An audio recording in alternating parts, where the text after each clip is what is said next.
Avenues पहलको यो विशेष श्रृङ्खलामा स्वागत छ आदरणीय दर्शकवृन्द। म सुशील पाण्डे।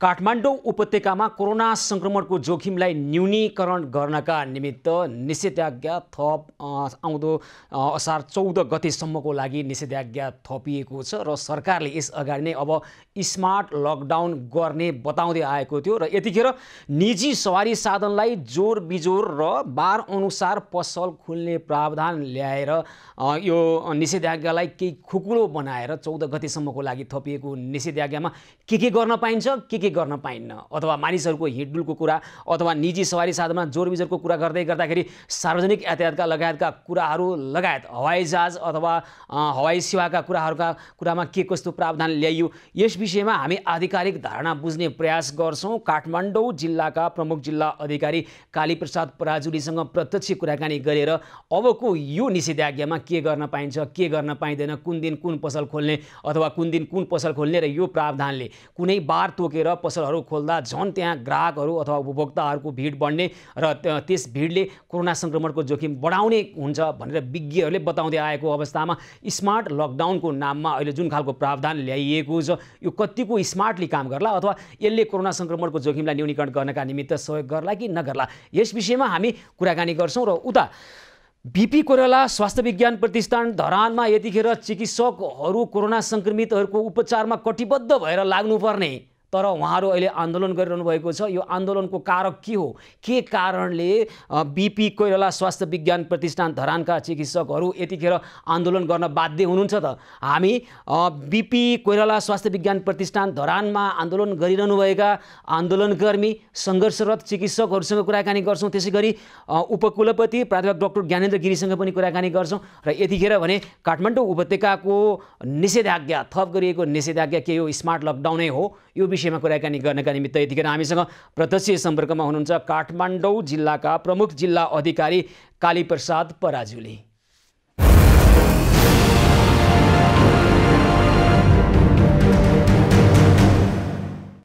हजुर पराजुलीजी नमस्कार, कार्यक्रममा स्वागत छ यहाँलाई।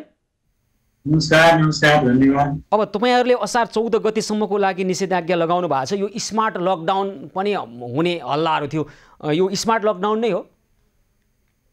होइन, अहिले अब हामीले कोरोनाको संक्रमणलाई बढ्न नदिनुपर्ने छ। त्यसै गरी दैनिक नागरिकहरूको लाइफलाइन अथवा जीविकोपार्जनलाई पनि चलाउनु पर्ने चुनौती छ। दुईटै अवस्थालाई चाहिँ मध्यनजर गरेर हामीले केही क्षेत्र खुकुलो बनाउँदै अब यो 14 गतेसम्म चाहिँ थप गर्ने निर्णय गरेका छौँ। अब पहिलेको भन्दा अलिकति केही रिलिज गरेको अवस्था छ। जस्तै अब हामीले अहिले निजी सवारी साधन र ट्याक्सी, मोटरसाइकल, स्कुटरमा चाहिँ जोरबुजोर प्रणाली लागू गर्ने 8 गतेदेखि भन्ने निर्णय गरेका छौँ। त्यसै गरी अब यो खाद्यान्न, दुध, मासु, तरकारी पसलको जुन हाम्रो सार्वजनिक व्यवस्था थियो त्यो 11 गतेसम्म खोल्न दिने त्यो निर्णय यथावत छ। त्यसको अतिरिक्त हामीले बार अनुसार अब केही व्यवसाय पसलहरू खोल्न दिने निर्णय गरेका छौँ। अब त्यसमा 2टा क्याटेगोरीमा छुट्याइदिएको अवस्था छ। एउटा आइतबार, मङ्गलबार, बिहीबार, अर्को 2 क्याटेगोरी सोमबार, बुधबार र शुक्रबार। हप्तामा कम्तीमा 3 दिनसम्म व्यवसाय पनि सञ्चालन गर्न सकियोस् भन्ने हिसाबले नै हामीले अलिकति सहजीकरण गरेका छौँ। तर अब यो पूर्ण खुकुलो गरेको अवस्था होइन। अब अहिले पनि संक्रमण दर अपेक्षाअनुसार घट्न सकेको छैन। हामी सबै नागरिकहरूले चाहिँ अनिवार्य रूपमा स्वास्थ्य प्रोटोकल पालन गर्नुपर्ने, मास्क अनिवार्य गर्ने, बुढी कायम गर्नुपर्ने, त्यसपछि सेनिटाइजरको अनिवार्य प्रयोग गर्नुपर्ने व्यवस्थालाई चाहिँ हामीले सचेतनापूर्वक नै हामीले आफ्नो दैनिक क्रियाकलाप सञ्चालन गर्नुपर्ने हुन्छ। नभए हामीले फेरि पहिलेको स्थितिमा फर्कने स्थिति पनि हुन सक्छ। त्यो अब उनीहरूले आम त्यही संवेदनशीलतालाई मध्यनजर गर्दै हामीले यस विषयमा यो स्मार्ट लकडाउनको बारेमा थुप्रै विज्ञ जनस्वास्थ्यविदहरूसँग कुराकानी गरेका थियौँ होइन। यहाँले जुन खालको प्रावधान ल्याउनु भएको छ, जस्तै सोमबार, बुधबार र शुक्रबार बिहान 11 बजेदेखि 4 बजेसम्म डिपार्टमेन्टल स्टोर भनेको ग्रोसरी बाहेक सपिङ मल र खेलकुद सामग्री पसल, कपडा, जुत्ता, fancy, cosmetic, sari, gift item, tailoring चाहिँ खुल्ला गर्ने भन्नुभएको छ, सञ्चालन गर्ने भन्नुभएको छ। त्यसै गरी आइतबार, मङ्गलबार र बिहीबार अरूका पसलहरू अर्को खालको पसलहरू खोल्ने भन्नुभएको छ भनेको मैले यसमा यो सैद्धान्तिक पछि यसरी अब अहिले सर्वसाधारण सबैलाई आवाज जवात गर्न दिने भनिएको छ, सार्वजनिक यातायात बन्द गरिएको छ, अनि पसलहरू कुन बार खोल्ने कुन बार नखोल्ने गर्दाखेरि मानिसहरूको भिडभाड हुन्छ, यो त सुझबुझपूर्ण निर्णय भएन, यस्तो खालको स्मार्ट लकडाउन हुन सक्दैन भनेर हामीसँग थुप्रै जनस्वास्थ्यविदहरूले यस क्षेत्रका विज्ञहरूले भनिरहेका छन् नि। हामीले सबै व्यवसाय सञ्चालन गर्ने सरकारवालाहरूसित पनि हामीले सरकार राखेरै यो निर्णय गरेको हो। उहाँले के भन्नुभएको छ भने जस्तै कतिपय व्यक्तिहरूले चाहिँ अब तल पसल माथि बसेको अवस्था छ, अब पसल खोल्नलाई पसल सञ्चालन गर्नको निम्ति कति ठाउँमा चाहिँ यातायातै नचल्नु पर्ने अवस्था पनि छ भन्ने कुराहरू आएको छ। त्यही पनि अब हामीले निजी सवारी साधनमा केही सहजीकरण गरेका छौँ। अब दुई पक्षको भनाइ उत्तिकै अवस्थामा आइरहेको छ। कसैले अब यो खोल्नुपर्छ, अझै हरेक दिन खोल्नुपर्छ भन्ने माग पनि थियो, अब कसैले चाहिँ होइन यो अहिले खोल्ने अवस्था छैन भन्ने पनि थियो। तर अब हामीले यसलाई ब्यालेन्स मिलाएर अब अहिले कति सङ्क्रमण दर पनि घटेको अवस्था भएको हुनाले हामीले गरेको हो। र हामीले निर्णयमा के भनेका छौँ भने हामीले जारी गरेका आदेशहरू सिचुएसन अनुसार हामी डे टु डे एनालाइसिस गर्छौँ र यो त्यो प्रोटोकलहरू पालना भएन, स्वास्थ्य प्रोटोकलहरू नागरिकले पालना गर्नु भएन, त्यसमा सचेतना अभियान अप्नाउन सकिएन भने हामीले यसलाई घट गर्ने परिवर्तन गर्ने जुनसुकै अवस्थामा गर्न सक्ने भनेर पनि निर्णय गरेका छौँ र हामी डे टु डे एनालाइसिस गर्छौँ। त्यस्तो अवस्था अनुसार हामीले मूल्याङ्कन गरेर पहिलो लहरको कोरोना संक्रमणको बेलामा पनि निषेधाज्ञा लगाउँदा अथवा त्यतिखेर त लकडाउन भन्ने शब्दकै प्रयोग गरिएको थियो र लकडाउन गर्दै गर्दाखेरि हामीले बिस्तारै खुला गर्दा यस्तै खालको प्रावधान अपनाएका थियौँ, यही विधि अपनाएका थियौँ है। तर त्यतिखेर पनि अलि बढी नै कोरोना संक्रमणको जोखिम देखिएकै अवस्था थियो। अहिले पनि तपाईँले लगभग त्यही खालको अवस्थालाई अहिले अङ्गीकार गर्नुभएको छ नि, होइन? अहिले सुरुमा हामीले निषेधाज्ञा जारी गरेको अवस्थामा 48% को हाराहारीमा थियो। तर अब अहिले आज हिजोको मात्रै डाटा एनालाइसिस गर्ने हो भने काठमाडौँ उपत्यकामा चाहिँ अलिकति घटेर सुधारिएको अवस्था छ। त्यो भएको हुनाले यो अब घटेको अवस्थामा पनि हामीले फेरि थप टाइट गर्नुभन्दा पनि यसलाई चाहिँ ब्यालेन्स रूपमा नै सञ्चालन गर्नुपर्छ भन्ने हिसाबले नै निर्णय गर्नु हो। अब निजी सवारी साधनको हकमा यहाँहरूले कार जीप भ्यानमा बढीमा 4 जना, ट्याक्सीमा बढीमा 3 जना र मोटरसाइकल स्कुटरमा जोर बिजोर प्रणाली लागू गरेर जोर गते जोर नम्बर र बिजोर गते बिजोर नम्बर गरी सञ्चालन गर्ने भन्नुभएको छ, होइन? अनि सार्वजनिक यातायात चाहिँ पूर्ण रूपमा बन्द गर्दै गर्दाखेरि निजी सवारी साधन नभएकाहरूले सवारी साधनको प्रयोग गर्नु पर्यो भने के गर्ने त?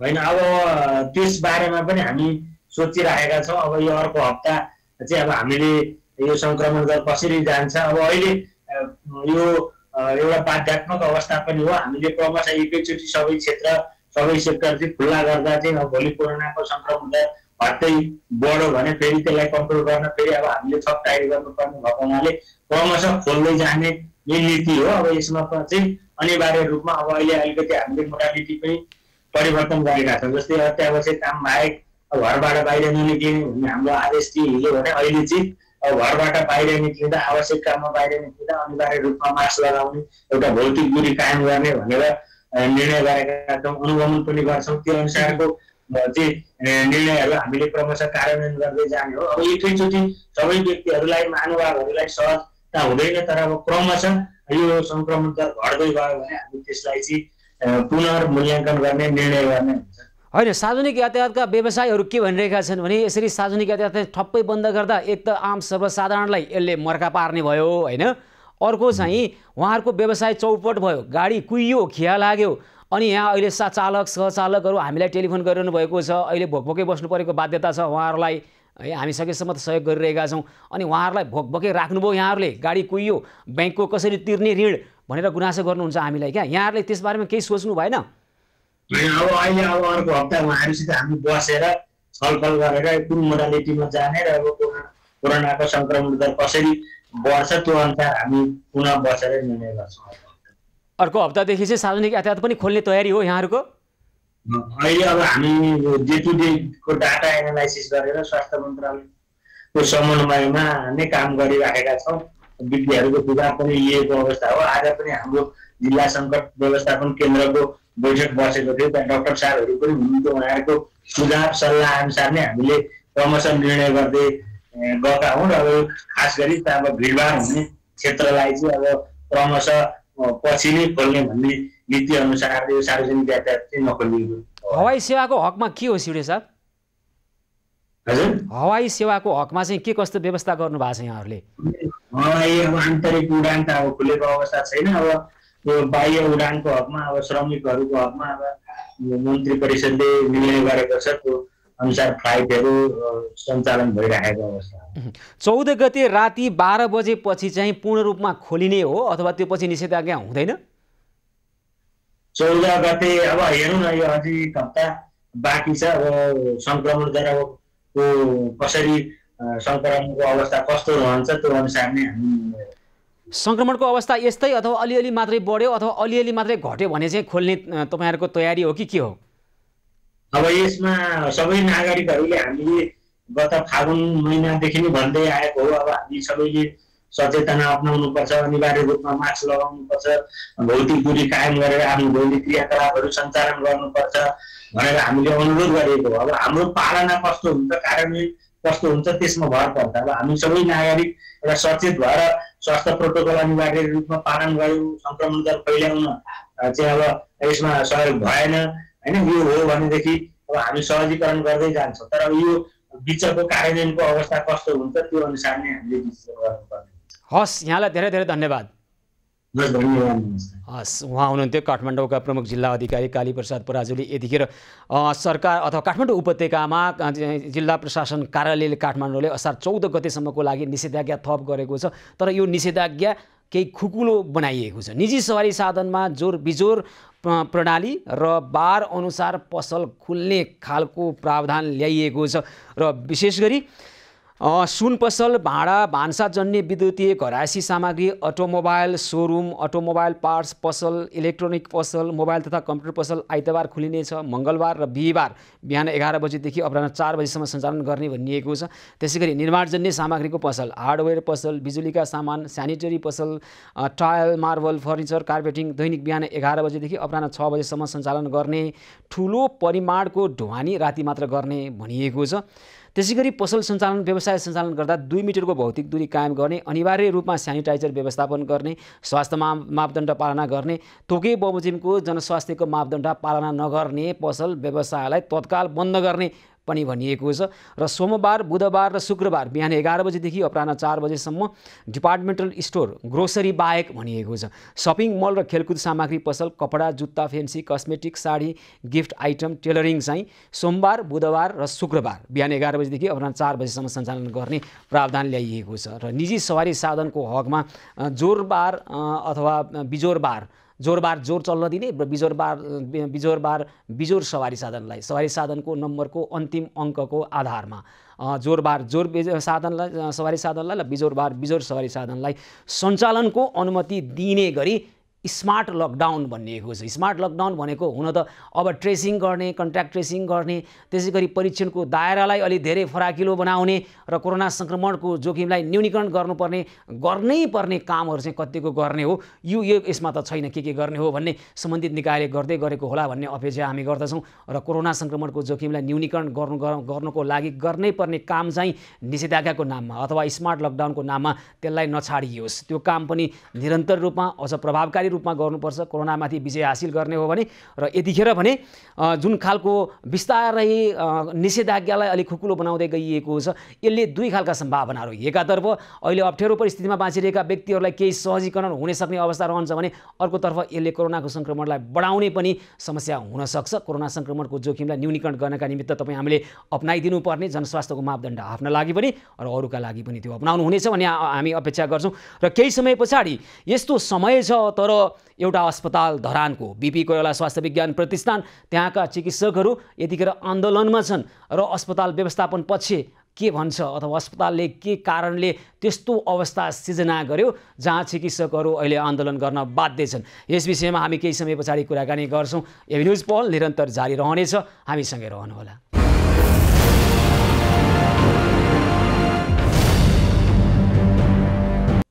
एभिन्यूज पहलको यो विशेष श्रृङ्खलामा पुनः स्वागत छ आदरणीय दर्शकवृन्द। यतिखेर अब हामी धरानतर्फ जान चाहिरहेका छौँ।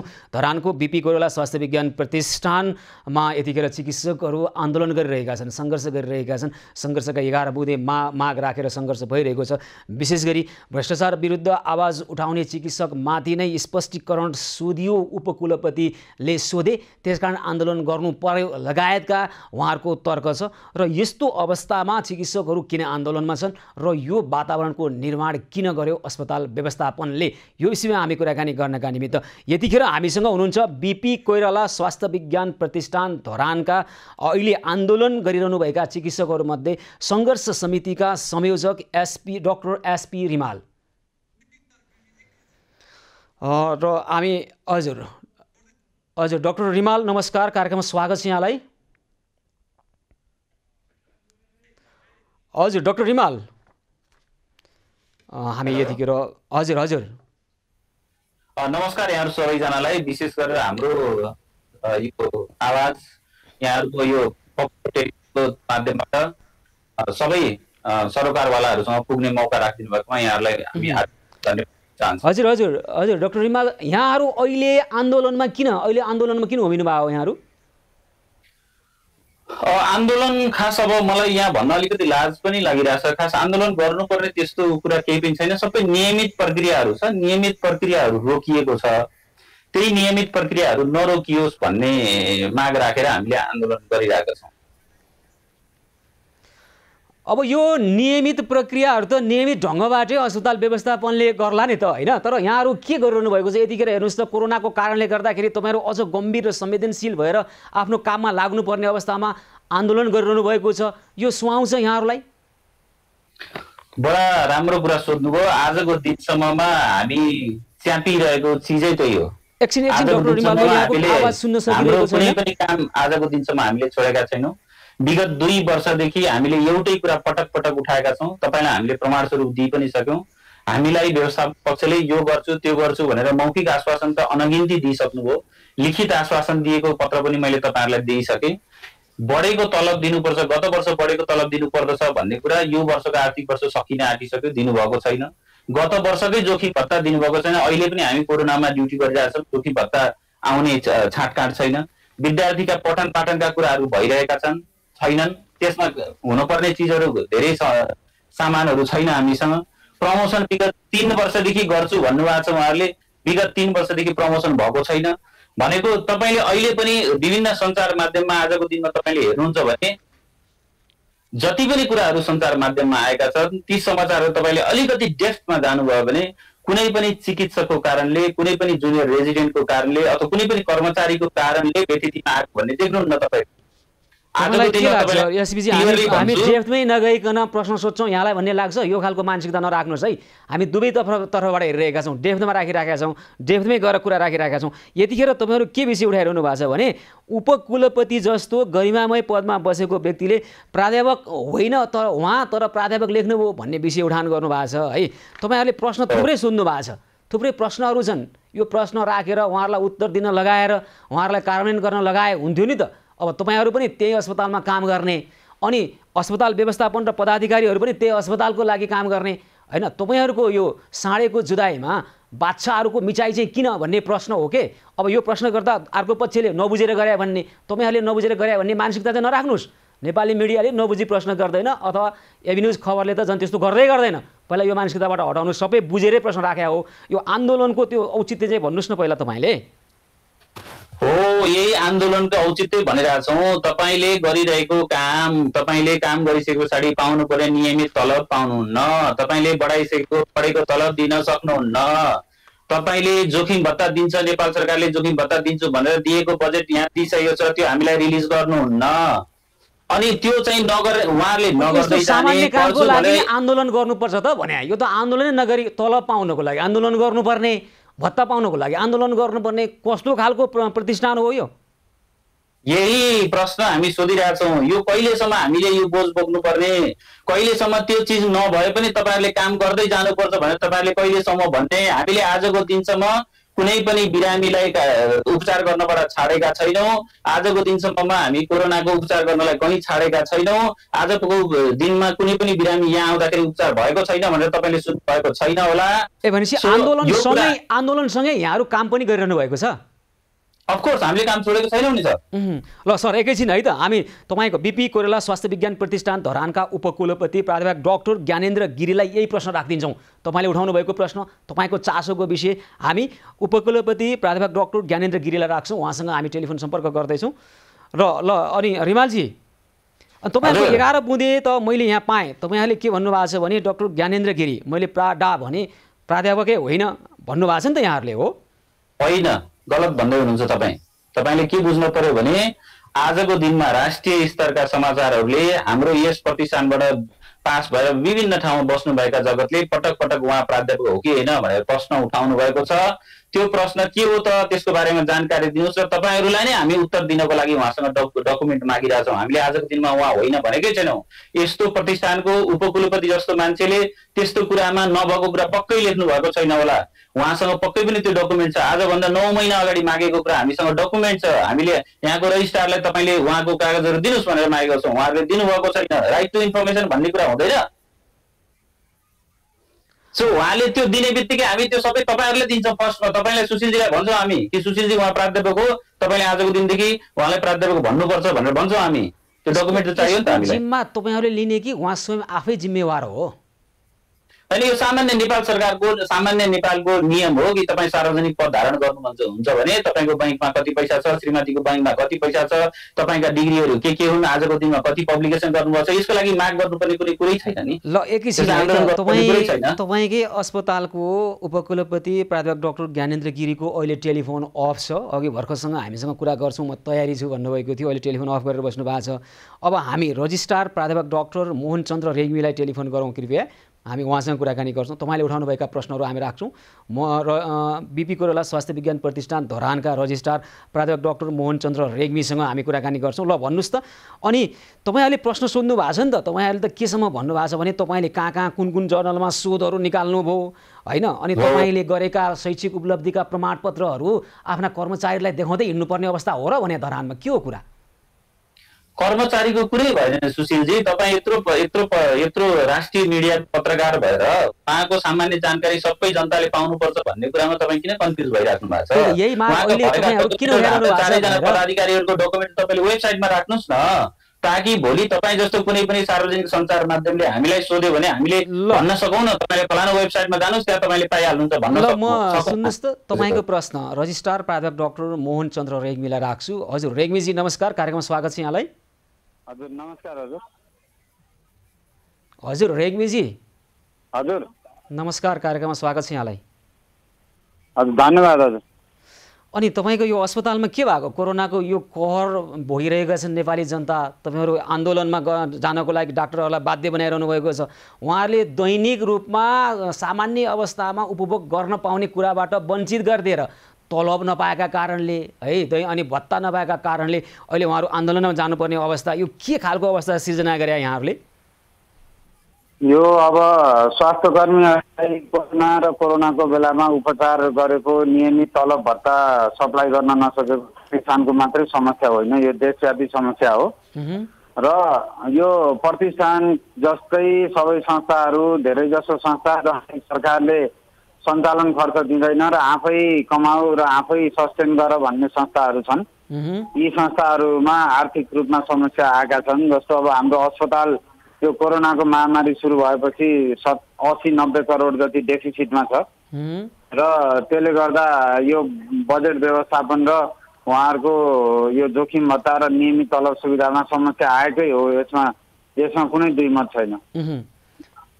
अनि सुन्नुहोस् त, यस्ता खालका समस्याहरू आइरहेका छन्, जस्तै उपकुलपति डाक्टर ज्ञानेन्द्र गिरीले अगाडि प्राध्यापक भनेर लेख्ने गर्नुभएको छ। उहाँ प्राध्यापक हो कि होइन भन्ने खालका विषयहरू त्यहाँका चिकित्सकहरूले उठाइरहनु भएको छ। त्यसै गरी उहाँहरूले हाम्रो प्रमोसन कहिले हुन्छ, हाम्रो बढुवा कहिले हुने, 3 वर्ष पुगिसक्यो भन्नुभएको छ। अनि बढेको तलब रकम हामीले कहिले प्राप्त गर्ने, 1 वर्ष कट्ने लाग्यो भन्नुभएको छ।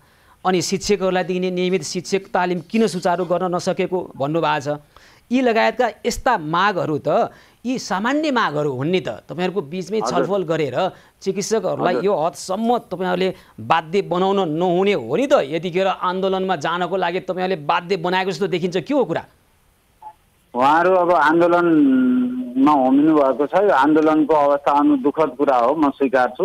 र यो वार्ताद्वारा समाधान गर्न हामी निरन्तर प्रयासरत छौँ र उहाँहरूलाई हामीले वार्ताको आह्वान पनि गरिसकेका छौँ। आशा गरौँ छिटै नै वार्ताद्वारा यो समस्या टुङ्गिन्छ। अब जहाँसम्म उपकुलपतिज्यूको प्राध्यापकको कुरा छ, अब उपकुलपतिज्यूको पोर्टफोलियो मभन्दा माथि भएको हुनाले त्यो विषयमा मैले यहाँ बोल्न सक्दिनँ र मलाई बोल्न उपयुक्त हुँदैन।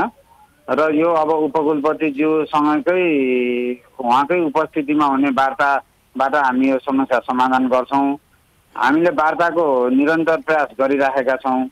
अब उपकुलपतिज्यूको नियुक्ति विशिष्ट श्रेणीको नियुक्ति हो, प्रधानमन्त्रीज्यूबाट हुने, स्वास्थ्य मन्त्रीज्यूको सिफारिसबाट, र म त्यो विषयतिर धेरै प्रवेश गर्न चाहन्न। र बाँकी चिकित्सकहरूका तालिम सर यही प्रश्न उब्ज्यो क्या, एउटा रजिस्ट्रार प्रवेश गर्न नचाहने मुद्दा अहिले आन्दोलनको विषय बनिरहेको छ। त्यो अस्पताल न तपाईँहरूको मात्र हो, हेर्नुहोस् है, न त्यहाँको पदाधिकारीहरूको लागि मात्रै हो त्यो अस्पताल, न त चिकित्सक र नर्सहरूको मात्रै हो त्यो अस्पताल। त्यो अस्पताल सारा नेपालीहरूको हो। अनि तपाईँहरू प्रवेशै गर्न नचाहने मुद्दा उहाँहरूले लेखेर उठाउनु भएको छ। अनि हाम्रो बढुवा कहिले हुन्छ भन्ने सामान्य प्रश्न गरिरहनु भएको छ। यति कुरा त तपाईँहरूले उहाँहरूलाई विश्वस्त बनाउनुहोस् न। सुन्नुहोस् न, यस्ता विषय उठान गरेर बिपी कोइराला स्वास्थ्य विज्ञान प्रतिष्ठानको जुन खालको एउटा इमेज छ, यसलाई ध्वस्त पार्ने तपाईँहरूसँग अधिकार छ। यो तपाईँहरूको मात्रै अस्पताल हो, यो तपाईँहरूको मात्रै कुरा हो, यसमा सारा नेपालीको कुरा जोडिँदैन। यसमा के हो ल भन्नुहोस् त? यस्तो पनि कहीँ हुन्छ? जोडिन्छन्। उहाँहरूको बढुवाको फाइल नियमावली संशोधन गर्नुपर्ने थियो, नियमावली संशोधन भएर लोकसभामा पुगिसकेको छ। प्रक्रिया हामी अगाडि बढाउँछौँ। जोखिम भत्ता अब अहिले सरकारले, म अब यहाँको लोकप्रिय टेलिभिजन मार्फत नै सरकारलाई के आग्रह गर्न चाहन्छु भने, अब यो जोखिम भत्ता भनेर सरकारले छुट्याएर दिँदैन। यो जति बिरामीलाई केयर गर्यो त्यसैको एउटै बास्केटमा सम्पूर्ण व्यवस्थापन भनेर सरकारले बजेट दिइराखेको छ। अब त्यसैबाट अस्पताल चलाउनु पर्ने, नियमित खर्च पनि चलाउनु पर्ने, अस्पतालको बाँकी नन कोभिड पेसेन्टबाट भएको आम्दानी कम भएको, विद्यार्थीहरू पनि 2 वर्षदेखि एमबिबिएसका विद्यार्थीहरू भर्ना भएका छैनन्। पोस्ट ग्रेजुएट विद्यार्थीको पनि एक्जाम डिले भएर धेरै ढिलो मात्रै विद्यार्थी आए। यसरी अब आम्दानीका सबै जुन स्रोतहरू हुन् सुकिरहेको र यो कोभिडको बिरामीको व्यवस्थापनबाटै सम्पूर्ण अस्पताललाई रनिङ गर्नुपर्ने हुनाले आर्थिक रूपमा गम्भीर चुनौती छ हामीसँग, त्यो म स्वीकार गर्छु। जहाँसम्म उहाँको वृत्ति विकास र बढुवाको कुरा छ त्यसमा हामी निरन्तर प्रयासरत छौँ। यो कुरा त्यहाँका चिकित्सकहरूलाई जानकारी छैन? तपाईँ भनिरहनु भएको छ कि तपाईँहरूले प्रयास गर्दा गर्दै पनि उहाँहरूलाई जोखिम भत्ता दिन नसकेको, समयमा बढेको तलब रकम बाँकी रहेको दिन नसकेको अवस्था हो भने अब आफ्ना कर्मचारी हुन्, तपाईँहरू आफ्नै हुनुहुन्छ, विश्वस्त बनाउनुहोस्। होइन भने के को लागि? आन्दोलनको लागि आन्दोलन हुन लाग्यो हो कि उहाँहरूलाई बाध्य बनाएर तपाईँहरूले आन्दोलनमा जबरजस्ती धकेलेर यो परिस्थिति हो कि कुरो के हो? अब प्रयास हामीले गरिरहेको छौँ। अब उहाँहरूलाई कन्भेनिङ गरेका छौँ, यहाँहरूले पनि उठाइदिनु भयो। अब कन्भे गर्न अझै सजिलो होला। वार्ताको लागि हामीले आह्वान गरेका छौँ, वार्ता गरेर हामी छिटै टुङ्गा। दालमा कुछ काला है भने जस्तो हो। मैले केही अगाडि मात्रै उपकुलपति डाक्टर ज्ञानेन्द्र गिरीसँग अनौपचारिक छलफल गर्दा उहाँ ल म तयारी अवस्थामा छु, म अब तयारी हुन्छु, तपाईँका प्रश्नको जवाफ दिन्छु भन्नुभएको थियो। अहिले टेलिफोन स्विच अफ गरेर बस्नु भएको छ ज्ञानेन्द्रजी। ज्ञानेन्द्रजीलाई यी प्रश्नहरू सोधिन्छन् र उत्तर दिन सक्दिनँ भनेर लागेरै टेलिफोन स्विच अफ गर्नुभयो, नत्र उहाँले विभिन्न खालको विकल्पको प्रयोग गर्न सक्नुहुन्थ्यो। यतिखेर पनि हामी टेलिफोन गरिरहेका छौँ उहाँलाई टेलिफोनको तयारी गरेका छौँ, हामीले भाइबरको तयारी गरेका थियौँ, हरेक विकल्प खुल्ला राखेर हामी कुराकानी गरौँ भनेका थियौँ। अहिले ज्ञानेन्द्रजी हाम्रो प्रश्नबाट भाग्नु भएको छ। तपाईँ रजिस्ट्रार प्राध्यापक डाक्टर मोहन चन्द्र रेग्मी मार्फत मसँग थुप्रै प्रश्नहरू छन्। पहिलो कुरो, भ्रष्टाचार विरुद्ध आवाज उठाउने चिकित्सक डाक्टर विष्णु पोखरेलले जुन आवाज उठाउनु भएको थियो सामाजिक सञ्जाल मार्फत, अरूका कुरालाई उहाँले सेयर गर्दा तपाईँहरूले स्पष्टीकरण सोध्नुभयो। यो के गरेको? नेपालको संविधानले अभिव्यक्ति स्वतन्त्रतालाई ग्यारेन्टी गरेका छ। तपाईँले सुनाइदिनु होला डाक्टर ज्ञानेन्द्र गिरीलाई। एउटा त्यो, अर्को आर्थिक अनियमितता यति धेरै भएको कुरो आइरहेछ कि हुन त आर्थिक अनियमितता न त्यहाँको चिकित्सकले भन्ने हो भन्न पाइन्छ न पुष्टि गर्ने कुरा त अब अख्तियार जस्ता थुप्रै त्यो भ्रष्टाचार सम्बन्धी हेर्ने सरकारी निकाय छन् उसले गर्नु पर्ला नत्र यति गम्भीर बिरामी राख्ने एसडियू खरिदमा समेत भ्रष्टाचार भएको भन्ने कुरो भएको छ होइन यतिखेर नै ज्ञानेन्द्र गिरीलाई टेलिफोन गएको भन्ने कुरा आछ म उहाँसँग कुराकानी गर्छु होइन थुप्रै मसँग थुप्रै विषयहरू छन् अनियमितताका कुराहरू है हाई डिपेन्डेन्सी युनिट एसडियू खरिदमा समेत भ्रष्टाचार भएको बस्छौँ होइन यो सार्वजनिक अडिट महालेखाले अडिट गर्ने पब्लिक अडिट गर्ने संस्था हो र अब सरकारवाला निकायले हाम्रो कार्यशैलीमा केही प्रश्न उठाएर हामी दोषी ठहरिन्छौँ भने रेग्मी सरलाई एकछिन रोक्छु है डाक्टर उपकुलपति डाक्टर ज्ञानेन्द्र गिरी टेलिफोन सम्पर्कमा आउनु भएको छ हजुर नमस्कार डाक्टर साहब नमस्कार कार्यक्रम स्वागत छ यहाँलाई म क्षमा चाहन्छु मेरो मोबाइल स्विच अफ छैन मेरा अब जान्ने असिस्टेन्टहरूको महत्त्वपूर्ण कारणले म दुखी छु र क्षमा चाहन्छु र मलाई माफ गर्नु होला हजुर मेरो हजुरहरूसँग सम्पर्कमा नबस्ने मेरो कुनै पनि मकसद होइन कृपया मलाई ल डाक्टर साहब ल ठिकै छ सम्पर्कमा आउनुभयो धन्यवाद छ अनि तपाईँ त प्राध्यापक डाक्टर ज्ञानेन्द्र गिरी भनेर मैले यहाँबाट परिचय गराएँ अनि तपाईँ त प्राध्यापकै होइन भन्ने कुरो आइरहेछ नि नभएको पदवी किन लिनुभयो यहाँले कृपया उहाँलाई के जवाब दिन्छु भने 1997 अर्थात् आजको 24 वर्ष पहिले हजुर अमेरिकाको Colorado university of health science ले मलाई प्रोफेसरको पोस्ट दिएर अनुसन्धानकर्ता बनाएर मलाई त्यहाँ कार्यरत गराएको प्रमाण उहाँहरूसँग हुती छ भने उहाँहरूले कोलोराडो युनिभर्सिटी अफ हेल्थ साइन्सेसलाई सोधे हुन्छ युनाइटेड स्टेट्स अफ अमेरिकालाई सोधे हुन्छ यो त दिनेलाई सोध्ने होइन नि लिनेलाई सोध्ने हो तपाईँसँग लिनु भएको छ र प्रमाण छ भने भनिदिनुहोस् त उहाँहरू त के भन्नु भएको छ भने तपाईँ प्राध्यापक होइन भन्ने खालको बाहिर हल्ला छ यो कुराको खण्डन गर्न पाऊँ कृपया हामीलाई प्रमाण दिनुहोस् भनेर मागिरहनु भएको छ उहाँहरू त म दिन्छु नम्बर 1 नम्बर 2 उहाँ मेरा शुभचिन्तक मित्रहरूलाई के भन्नु पर्यो भने हजुर उहाँप्रति आभार व्यक्त गर्दै म के भन्दैछु भने नेपाल सरकारले मापदण्ड के अपनाएको छ भने 11 तहको वरिष्ठ प्रमुख चिकित्सकलाई भिसी बनाउनको लागि त्यो नेपाल सरकारले तोकेको मापदण्डभित्रमा आउँछ र त्यो लेभलको डाक्टर कुनै बेला पनि भिसी बन्न सक्छ कुनै प्रोफेसरको लागि अलरेडी क्वालिफाइड छ भन्ने कृपया यो कुरा उहाँहरूको कानमा राख्नु पर्यो उहाँलाई थाहा छ उहाँ के अरे मोही माग्नुहुन्छ ढुङ्ग्रो लुकाउनुहुन्छ त्यो उहाँहरूको त्यो अब आफ्नो राजनीतिक परिस्थितिबाट प्रेरित भएर गरेको कुरा हो र उहाँहरूलाई म के भन्छु भने कृपया आउनुहोस् र प्रमाण फेला पार्नुहोस् होइन प्रमाण त यहाँले दिनु पर्ला नि चुनौती यहाँलाई दिनुभएको छ उहाँले के भन्नुभएको छ भने अन्यथा केही पनि भन्नुभएको छैन तपाईँले नभएको पदवी लिनुभयो प्राध्यापक भन्ने पदवी यो तपाईँले कहाँ प्राप्त गरेको हो कुन मितिमा कुन विश्वविद्यालयले दिएको हो यहाँले कुन शोधहरू कुन जर्नलमा कहिले प्रकाशित भएका छन् होइन यो जानकारी प्राप्त भएदेखि उहाँहरू नै तपाईँको प्रतिरक्षा गर्नुहुन्थ्यो रे के यहाँ त्यही लेखिया छ उहाँहरू आफै उहाँलाई के भन्नु पर्यो उहाँलाई मैले स्पष्टीकरण र मैले पेपर सबै छोड दिने कुरा होइन तर उहाँलाई के भन्नु पर्यो भने यो कुरा मैले ठाउँमा दिइसकेका छु हजुर र उहाँहरूसँग त्यस्तै केही कुरा ठाउँ भने चाहिँ कहाँ होला ठाउँ भने कहाँ होला डाक्टर साहब विश्वास छैन भने नेपाल सरकारसँग उहाँहरूले प्रश्न गर्नु पर्यो र त्यसमा पनि नेपाल सरकारमा शङ्का छ भने उहाँले कोर्टमा गएर मेरो नियुक्तिप्रति चुनौती दिनु पर्यो ठाउँ भने यहाँले कहाँ पेश गर्नु भएको छ आफ्नो त्यो प्रमाण हजुर कुन ठाउँमा पेश गर्नु भएको छ मैले ठाउँमा पेश गरेँ भन्नु भएको छ सरकारको नियुक्तिको मापदण्डको प्रमाण नेपाल सरकारको स्वास्थ्य मन्त्रालयमा छ दोस्रो कुरो मैले के अरे अमेरिकाको कोलोराडो युनिभर्सिटी सेन्टरबाट हजुर मैले पाएको के अरे प्रोफेसरको मापदण्डको प्रमाण मसँग छ मैले उहाँहरूलाई दिने होइन मैले दिने ठाउँमा दिने हो कोर्टलाई दिने हो सरकारलाई दिने हो हजुर ल अब डाक्टर साहब तपाईँमाथि थुप्रै सङ्गीन आरोपहरू छन् म एक आरोप राख्छु तपाईँ सक्नुहुन्छ भने खण्डन गर्नुहोस् है तर्कसहित तपाईँलाई सुन्नुहोस् त ल अब तपाईँले धेरै भ्रष्टाचार गर्नु भएको छ त्यहाँ अनियमितता गर्नु भएको छ र यसरी अनियमितता र भ्रष्टाचारका विषय उठान गर्नेलाई स्पष्टीकरण सोध्नुहुन्छ उदाहरणका लागि डाक्टर विष्णु पोखरेललाई तपाईँले केही समय अगाडि सामाजिक सञ्जालमा भ्रष्टाचार भ्रष्टाचारको विषय उठिसकेपछि उहाँले जुन कुरा सेयर गर्नुभएको थियो यसमा तपाईँले स्पष्टीकरण दिएर नेपालको संविधानको खिलाफमा एउटा व्यक्तिलाई भएको अभिव्यक्ति स्वतन्त्रतामा बन्देज लगाउने र उहाँको मुख थुन्न खोज्नुभयो, यो सत्य हो? ओ मित्र, मेरो मित्र, सञ्चारकर्मी मित्रहरू, तपाईँलाई मेरो एकदम के अरे एउटा आदरसहित म आफ्नो कुरा के राख्न चाहन्छु भने मैले भ्रष्टाचार गरेको कुरा उहाँले देखाउने कुरा होइन। नेपाल सरकारको म एउटा उपकुलित भएको नाताले नेपाल सरकारका निकायहरूले मेरो भ्रष्टाचार अनुसन्धान गर्ने र प्रमाणित गर्ने उहाँहरूको अधिकारको ठाउँहरू नेपाल सरकारले तोकेको छ। होइन, शङ्का त गर्न पाइयो नि डाक्टर साहब, शङ्का गर्न पाइँदैन?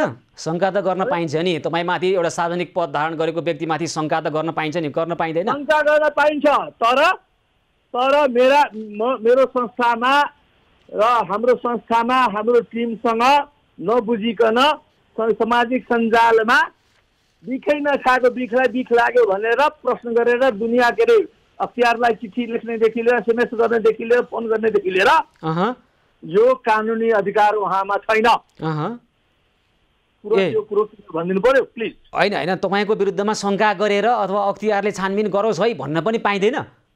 होइन, गरोस् भन्न पाइन्छ, तर मेरो संस्थाभित्रको मेरो प्राध्यापकले या मेरो कर्मचारीले मेरो शिक्षकले जे त्यही गर्न पाइन्छ। ल डाक्टर साहब, त्यसो भए तपाईँ यति दुधले नुहाएको मान्छे हुनुहुँदो रहेछ तपाईँकै भाकामा। त्यसो हो भने अहिले तपाईँकै अस्पतालका 250 फ्याकल्टी चिकित्सक, 500 नर्स, 300 कर्मचारीले राजीनामा दिने चेतावनी दिइरहेका छन् तपाईँको विरुद्धमा। यसभन्दा अगाडि 2 जनाले दिइसके पनि यो बाहेक नागरिक समाजका मानिसहरू पनि अहिले तपाईँको विरुद्धमा अहिले अर्थात् जे भइरहेको छ पदाधिकारीबाट त्यहाँ बिबी कोइराला स्वास्थ्य विज्ञान प्रतिष्ठानभित्र यसको विरोध भइरहेको छ बाहिर पनि। किन विरोध भयो होला त यति ठुलो सङ्ख्यामा? कृपया म तपाईँकै तर्फबाट के भन्छु भने तपाईँले सुन्ने गरी मैले नागरिक समाजका अगुवाहरूसँग पनि मैले आफ्नो कुरा राखिसकेका छु। तपाईँ जस्ता चौथो के अरे यो पत्रकार महोदयहरूका पनि मैले कुरा राखिसकेका छु। हजुर। र मैले के भन्दा छु भने मैले मेरो 14 महिनाको कालमा हजुर यदि मैले नेपाल सरकारको सार्वजनिक खरिदमा तलमाथि एक शब्द पनि गरेको छु भने कृपया प्रमाणित गरिदिनुहोस्। ल अब सुन्नुहोस् त, गर्नु त तपाईँले धेरै गरिसक्नु भएको रहेछ नि। 2077 माघ 23 मा तपाईँहरूले एउटा सहमति गर्नुभएको रहेछ। त्यो सहमतिमा स्पष्ट भन्नुभएको छ जोखिम भत्ता 2077 साल फागुन 14 गते सुरु गर्ने त्यहीँबाट भन्नुभएको छ। अहिले तपाईँको अथवा अस्पतालमा आन्दोलन गरिरहेका आन्दोलनकर्मीहरू खै हाम्रो जोखिम भत्ता भनेर मागिरहनु भएको छ। सहमति गर्ने दिन्छु भनेर 1 वर्ष अगाडि, अनि अहिलेसम्म नदिने, अनि तपाईँको कुरालाई कसरी पत्याउने डाक्टर साहब? ओ मित्र, मेरो कृपया मेरो कुरा क्लियर कट के सुनिदिनुहोस् पर्यो भने हामीले फ्रन्ट लाइनमा लागेका स्वास्थ्यकर्मी शिक्षकदेखि लिएर कर्मचारीसम्मको लागि दिएका नामावली अनुसारको हामीले जोखिम भत्ता दिइसकेका छौँ। कसलाई दिन बाँकी छ र तपाईँलाई म एउटा कुरा स्पष्ट के भनौँ भने जोखिम भत्ताको नाममा जो फ्रन्ट लाइनमा थिए त्यो नभएर पनि बनावटी फ्रन्ट लाइन भएर पनि दिने मान्छेको हामीसँग धुरेको प्रदेश छ। यदि यहाँले के अरे इच्छा गर्नुभयो र चाहनुभयो भने म त्यो पनि दिन तयार छु। प्लिज मलाई सुनिदिनुहोस्, कृपया धैर्य राख्नुहोस्। अर्को कुरो, जहाँसम्म फ्रन्ट लाइनमा आएका जो जोखिममा भएका साथीहरूलाई हामीले जोखिम भत्ता दिएको छौँ। बाँकी पैसाहरू नेपाल सरकारले एकदमै क्लियर कट यो कुरा सुनिसक्यो भने कि नेपाल सरकारले तोकेको तलब सुविधाको 50%। अब सुन्नुहोस्, यो आइसक्यो। अघि मोहन चन्द्र रेग्मीले भन्नुभएको छ। अर्को प्रश्न, हाम्रो सुन्नुहोस्, हाम्रो प्रमोसन कहिले हुन्छ भनेर एक बुँदा नम्बर 1 मै लेखेर उहाँहरू आन्दोलनमा हुनुहुन्छ, तर तपाईँहरूले 2077 माघ 23 मा एउटा सहमति गर्नुभएको छ फ्याकल्टीहरूको बढुवा सम्बन्धमा 1 महिनाभित्र काम सुरु गर्ने भयो। मेरो कुरा सुन्नुहोस्, मेरो कुरा प्लिज सुन्नुहोस्। म आएको 14 महिनाभित्रमा हजुर विगत 7, 8, 10 वर्षदेखिको प्रमोसनहरू रोकिएको, विगतका पदाधिकारीहरूले नगरेको काम मैले आएको 1 वर्षभित्रमा। सर मलाई यो प्रश्नको जवाब दिनुहोस् न। होमवर्क गरेर एकछिन प्लिज सुन्नुहोस्, होमवर्क गरेर मैले सबै प्रक्रिया अपनाएर सबै डकुमेन्टहरू स्वास्थ्य मन्त्रालयदेखि लिएर लोक सेवासम्म पनि ए सर मलाई समय छोटो भएको कारणले मैले तपाईँसँग लामो कुराकानी गर्न सकिनँ। मेरो प्रश्नको जवाफै आएन। तपाईँहरूले 2077 माघ 23मै फ्याकल्टीहरूको बढुवा सम्बन्धमा 1 महिनाभित्र प्रकाशन विज्ञापन प्रकाशित गर्ने सहमति भयो भन्नुभएको छ। सहमति गर्ने काम नगर्ने तपाईँको यो रहेछ, यही बानी रहेछ होइन? होइन, कुनै पनि प्रमोसनको प्रक्रियाहरू 1 महिनाभित्रमा कम्प्लिट हुँदैन मित्रहरू। अनि किन लेख्नु भयो यो किन 1 महिनाभित्र सुरु गर्ने भन्ने आज किन गरिएन भन्ने हो कुरा। एक महिनाभित्र सुरु गर्ने कुरो चाहिँ भएको हो, तर 1 महिनाभित्रमै सबैको काम कम्प्लिट हुन्छ भन्ने मैले सुरु गर्नु भयो कि भएन भन्ने मेरो प्रश्न।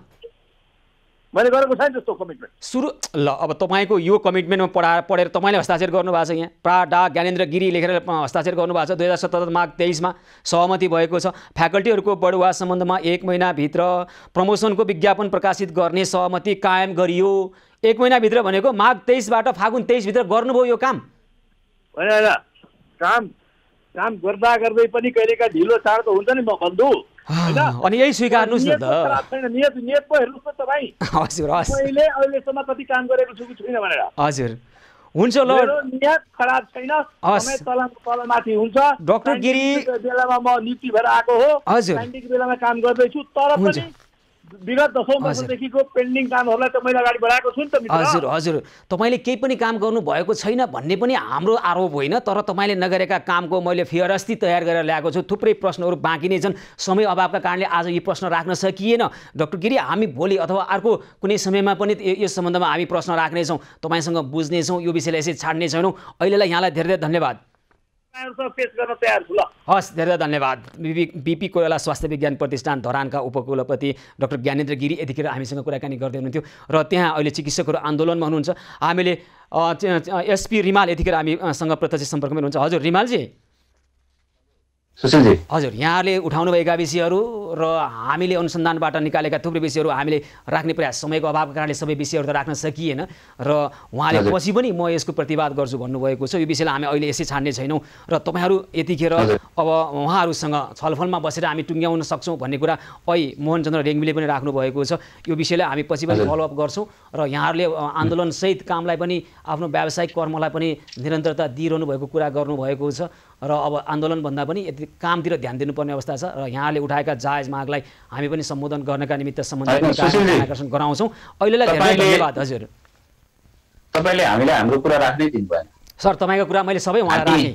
रिमालजी फेरि तपाईँका कुरा सबै मैले ज्ञानेन्द्र गिरीलाई राखेँ, तपाईँकै कुरा राखेँ। हाम्रा कुरा यस्तो छ, यस्तो सुन्नुहोस् न सुशीलजी, हाम्रो कुरा के छ भने हामी काममा छौँ, म अहिले पनि ड्युटीमा छु, अस्ति भर्खरै 7 दिन छ। सर म त्यही त भनिरहेको छु क्या, तपाईँ एउटै कुरामा जिद्दी नगर्नुहोस् न। तपाईँहरूले राखेका विषय मैले सबै ज्ञानेन्द्र गिरीलाई राखिसकेँ, पछि पनि तपाईँसँग कुराकानी गर्छौँ। अहिलेलाई धन्यवाद। अहिलेलाई धन्यवाद है। उहाँ हुनुहुन्थ्यो डाक्टर एसपी रिमाल, आफ्नै जिद्दी मात्रै गरिरहनुहुन्छ, एकरो तर्क मात्रै गरिरहनु भएको छ। उहाँहरूले उठाएका सबै विषय मैले ज्ञानेन्द्र गिरीलाई राखिसकेँ भने राख्नै दिनु भएन भन्ने खालको उहाँले तर्क गर्नु भएको छ। फेरि यो कार्यक्रमलाई युट्युबमा दोहोऱ्याएर हेर्नुहोस्, आन्दोलनकर्मी मित्रहरूलाई मैले भनिरहेको छु। र त्यसै गरी जो अहिले त्यहाँ व्यवस्थापनमा हुनुहुन्छ अथवा अहिले पदाधिकारी हुनुहुन्छ, उहाँहरूले आफ्नै चिकित्सकलाई आन्दोलनमा जाने खालको बाध्यता पार्नु हुँदैन। यो कुरो छिटै समस्याको समाधानमा केन्द्रित हुनुपर्छ र समस्याको समाधान हुनुपर्छ। यो विषयलाई हामी पछि पनि उठाउनेछौँ। हेभ्युज पहल निरन्तर जारी रहनेछ, हामीसँगै रहनुहोला।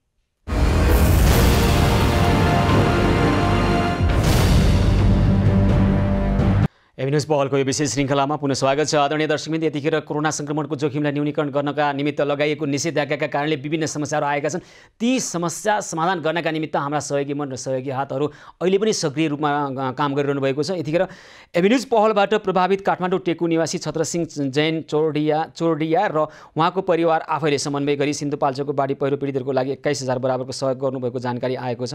काठमाडौँ टेकु निवासी छत्रसिंह जैन चोरडिया र उहाँको परिवारप्रति हामी हार्दिक आभार प्रकट गर्दछौँ, धेरै धेरै कृतज्ञता व्यक्त गर्न चाहन्छौँ। यतिखेर कोरोनाको कहरसँगै अहिले बाढी पहिरोको कहर पनि थपिएको छ र अब आउँदो दिनमा पनि यस्ता खालका समस्या आएमा एभिन्युज पहल तत्काल त्यहाँ पुग्ने हामी अभियानमा छौँ र यस अगाडि सिन्धुपाल्चोकको मेलम्ची बजारमा, त्यसै गरी हेलम्बु लगायतका त्यो क्षेत्रमा थुप्रै समस्याहरू, विशेष गरी बाढी पहिरोको कारणले प्रभावित हुनुभएका घर परिवारलाई हामीले सहयोगको लागि पहल गरेका छौँ र त्यसै गरी देशका अन्य भूभागमा हुन त यस्तो खालको समस्या नआओस् हामी शुभेच्छा व्यक्त गरौँ, प्रार्थना गरौँ र आशा गरौँ। तर पनि यस्ता खालका समस्या आयो भने ठुलो हेरेर मात्र नबसौँ। समस्या समाधानको पहलमा तपाईँ हामी सबै जुट्नुपर्छ।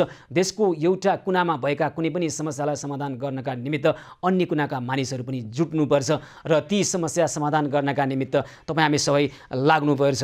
र दर्शकवृन्द, यसैगरी अहिले राष्ट्रिय स्तरमा उठेका विभिन्न मुद्दाहरू लगायत गाउँठाउँमा अथवा देशको कुनै कुना काप्चामा उठेका अथवा आएका कुनै पनि समस्यालाई हामी नजरअन्दाज गर्दैनौँ। सबै समस्यालाई समाधान गर्नका निमित्त तपाईँ हामी सबै जुट्यौँ भने ती समस्यालाई समाधान गर्न सक्छौँ भन्ने हाम्रो मान्यता हो। समस्या समाधानकै लागि आउँछन् र ती समस्यालाई समाधान गर्न कसले पहल गर्ने भन्ने विषय मात्रै महत्त्वपूर्ण हो। यतिखेर देशका विभिन्न भागमा अहिले पनि पहिरोको कारणले गर्दाखेरि अथवा बाढीका कारणले गर्दाखेरि समस्या आइरहेका कुराहरू छँदैछन्। कोरोनाको सङ्क्रमणको कारणले अथवा सङ्क्रमणलाई जोखिमलाई न्यूनीकरण गर्नका निमित्त देशका विभिन्न भागमा अहिले निषेधाज्ञा जारी छ र त्यसले विभिन्न खालका समस्यालाई सिर्जना गरेको छ। ती समस्यामध्ये अहिले विशेष गरी काठमाडौँ उपत्यकामा खाद्यान्न अभावका कुराहरू आइरहेका छन्, घरमा चुलो निभेका कुराहरू आइरहेका छन्, औषधि अभावका कुराहरू आइरहेका छन्। आज दिउँसो पनि हाम्रो टिम अहिले पनि विभिन्न ठाउँमा भेन्टिलेटरको अभावको कारणले, आइसियु बेडको अभावका कारणले गर्दा पनि मानिसहरू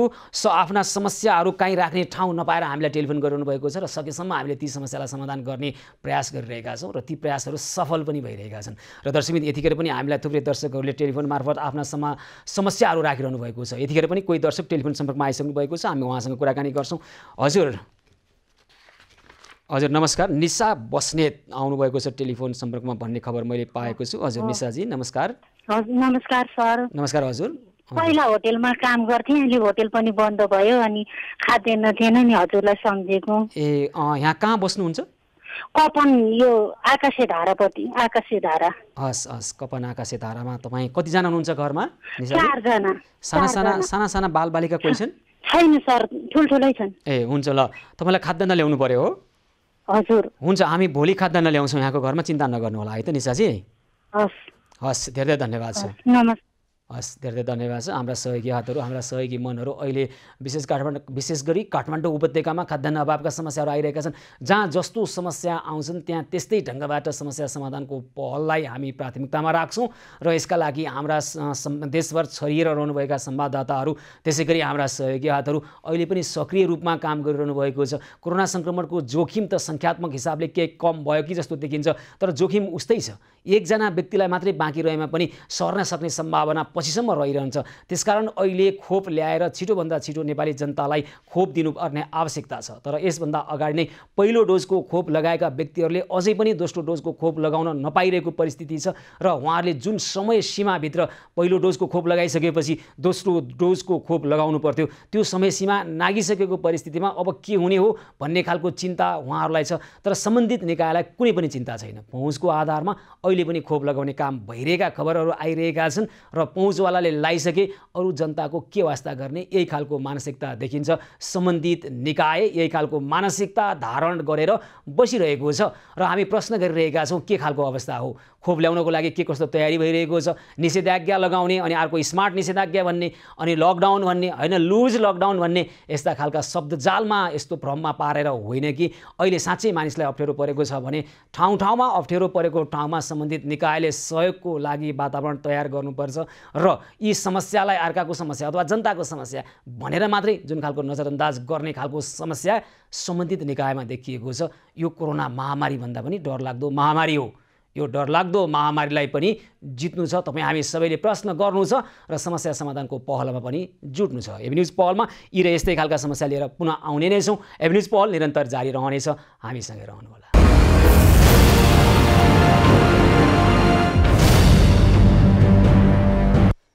एभरेज पहलको यो विशेष श्रृङ्खलामा पुनः स्वागत छ आदरणीय दर्शकवृन्द। नेपालमा पछिल्लो समय कोरोना सङ्क्रमण फैलाएको डेल्टा भेरिएन्टमा नयाँ म्युटेसन फेला परेको र यो नयाँ म्युटेसनले थप सङ्क्रमण फैलाउने अथवा सङ्क्रामक यो अति उच्च दरमा रहेको अहिले स्वास्थ्यविदहरूले बताइरहेका छन्, जनस्वास्थ्य विज्ञहरूले यसो भनिरहेका छन्। र वास्तवमा अब डेल्टा भेरिएन्टमा नयाँ म्युटेसन फेला परेपछि नेपालमा के अब कोरोनाको सङ्क्रमणको दर अझ उच्च हुने हो अथवा यसले सङ्क्रमणलाई अझै फैलाउन सक्ने सम्भावना रहेको हो, यस विषयमा कुराकानी गर्ने प्रयास त गरिरहेका छौँ। हामी स्वास्थ्य तथा जनसङ्ख्या मन्त्रालयका प्रवक्ता डाक्टर कृष्ण पौडेलसँग टेलिफोन सम्पर्कमा हामीले उहाँलाई टेलिफोन गरेर यो विषय विषयमा थप के जानकारी आएको छ, सरकारले यो विषयमा के सोचिरहेको छ, आखिर डेल्टा भेरिएन्टको नयाँ म्युटेसन नेपालमा फेला परेको भन्ने जुन खबर आइरहेको छ र यसभित्रका हामी विवरणहरू लिने प्रयास गरिरहेका छौँ र यो डेल्टा भेरिएन्टको नयाँ म्युटेसन अघिल्लो भन्दा पनि बढी नै सङ्क्रामक रहेका कुराहरू पनि आइरहेका छन्। कुन हदसम्म सङ्क्रामक हुने हो, अहिले दोस्रो लहर चलिरहेको छ कोरोना सङ्क्रमणको, अब तेस्रो लहर चल्ने र त्यसमा चाहिँ बढी बालबालिका प्रभावित हुने भन्ने खालका आङ्कलनहरू आशंकाहरू पनि भइरहेका छन्। कतिपय जनस्वास्थ्य विज्ञहरूले यो चाहिँ सत्य नभएको दाबी पनि गरिरहनु भएको छ र पहिलो कोरोनाको लहरमा विशेष गरी वृद्धहरूलाई बढी जोखिम थियो, दोस्रोमा युवा युवतीहरू पनि जोखिमको केन्द्रमा रहे र त्यसै गरी तेस्रो लहरमा बालबालिकालाई जोखिम हुने भन्ने खालका तर्कहरू दाबीहरू आइरहेका छन्। तर यस्तो दाबीमा कुनै सत्यता नभएका कुरा जनस्वास्थ्य विज्ञहरूले र चिकित्सकहरूले बताइरहेका छन्, किनभने कोरोना सङ्क्रमण कहिले वृद्धलाई अथवा कहिले युवालाई अथवा कहिले बालबालिकालाई केन्द्रित गरेर आउने कुरा होइन। यसले कुन उमेर समूहलाई प्रभाव पार्छ भन्ने कुराको ठ्याक्कै यकिन पनि गर्न सकेको परिस्थिति छैन, अनुसन्धानहरूले त्यो तथ्यहरू प्रस्तुत गर्न सकेको परिस्थिति पनि होइन। त्यसकारण अब यो डेल्टा भेरिएन्टको नयाँ म्युटेसनको बारेमा हामी कुराकानी गर्ने प्रयास त गरिरहेका छौँ। यतिखेर भने हाम्रा थुप्रै दर्शकहरू अहिले हामीलाई टेलिफोन गरिरहनु भएको छ, समस्याहरू राखिरहनु भएको छ। आज दिनभरि पनि एसएमएस मार्फत आएका समस्याहरू अथवा विभिन्न स्रोतबाट आएका समस्यालाई समाधान गर्नका निमित्त हाम्रा सहयोगी हातहरू लागिरहनु भएको छ र हिजो आएका सबै समस्याहरू समाधान गर्ने हामीले प्रयास गरेका छौँ। केही छुटपुट भएको रहेछ भने हामी पुनः त्यसलाई भेरिफाई गर्नेछौँ, पुनः चेक जाँच गर्नेछौँ र हामी पुनः जाने प्रयास त गरिरहेका छौँ। र आज आएका कतिपय समस्या आज दिउँसै समस्याको समाधान भइसकेको छ भने अब अहिले आइरहेका समस्याहरूलाई समाधान गर्नका निमित्त हामी पहल गरिरहेका छौँ। यतिखेर हामीलाई थुप्रै दर्शकहरूले टेलिफोन गरिरहनु भएको छ, प्रत्यक्ष जोडिएर आफ्नो समस्या पनि राख्न चाहिरहनु भएको छ भने कतिपयले एसएमएस मार्फत पनि आफ्ना समस्याहरू राखिरहनु भएको छ। हामी ती समस्याको संवेदनशीलतालाई बुझेर छिटोभन्दा छिटो ती समस्यालाई समाधान गर्नको निमित्त प्रतिबद्ध छौँ। यसै गरी आज काठमाडौँ उपत्यकामा जिल्ला प्रशासन काठमाडौँका तीनवटै जिल्ला प्रशासन कार्यालयहरूले काठमाडौँ, भक्तपुर र ललितपुरका जिल्ला प्रशासन कार्यालयहरूले अब काठमाडौँमा निषेधाज्ञालाई केही खुकुलो बनाउने निर्णय गरेका छन् र स्मार्ट लकडाउन नाम त ठ्याक्कै त्यो तोकेर नदिए पनि यसभन्दा अगाडि कोभिड-19 सङ्कट व्यवस्थापन समिति CCMC ले स्मार्ट लकडाउन गर्ने खालका अवधारणाहरू सार्वजनिक गरिरहेको परिस्थितिमा अब यो स्मार्ट लकडाउन हो कि होइन, यसले चाहिँ अब स्मार्ट भनेको अझै तदारुकताका साथ, अझै सशक्त ढङ्गबाट, अझै प्रमुखताका साथ, प्रभावकारी ढङ्गबाट कोरोना सङ्क्रमणको जोखिमलाई न्यूनीकरण गर्नुपर्ने हो। तर त्यस्तो हुन्छ कि हुँदैन अबको केही समयले त्यो देखाउनेछ। अब नयाँ डेल्टा भेरिएन्टको नयाँ म्युटेसनको त्यसको प्रभाव के देखिने हो यसका बारेमा पनि हामी विस्तृत रूपमा बुझ्ने र हाम्रा दर्शकहरू समक्ष पस्किने प्रयास गरिरहेका छौँ।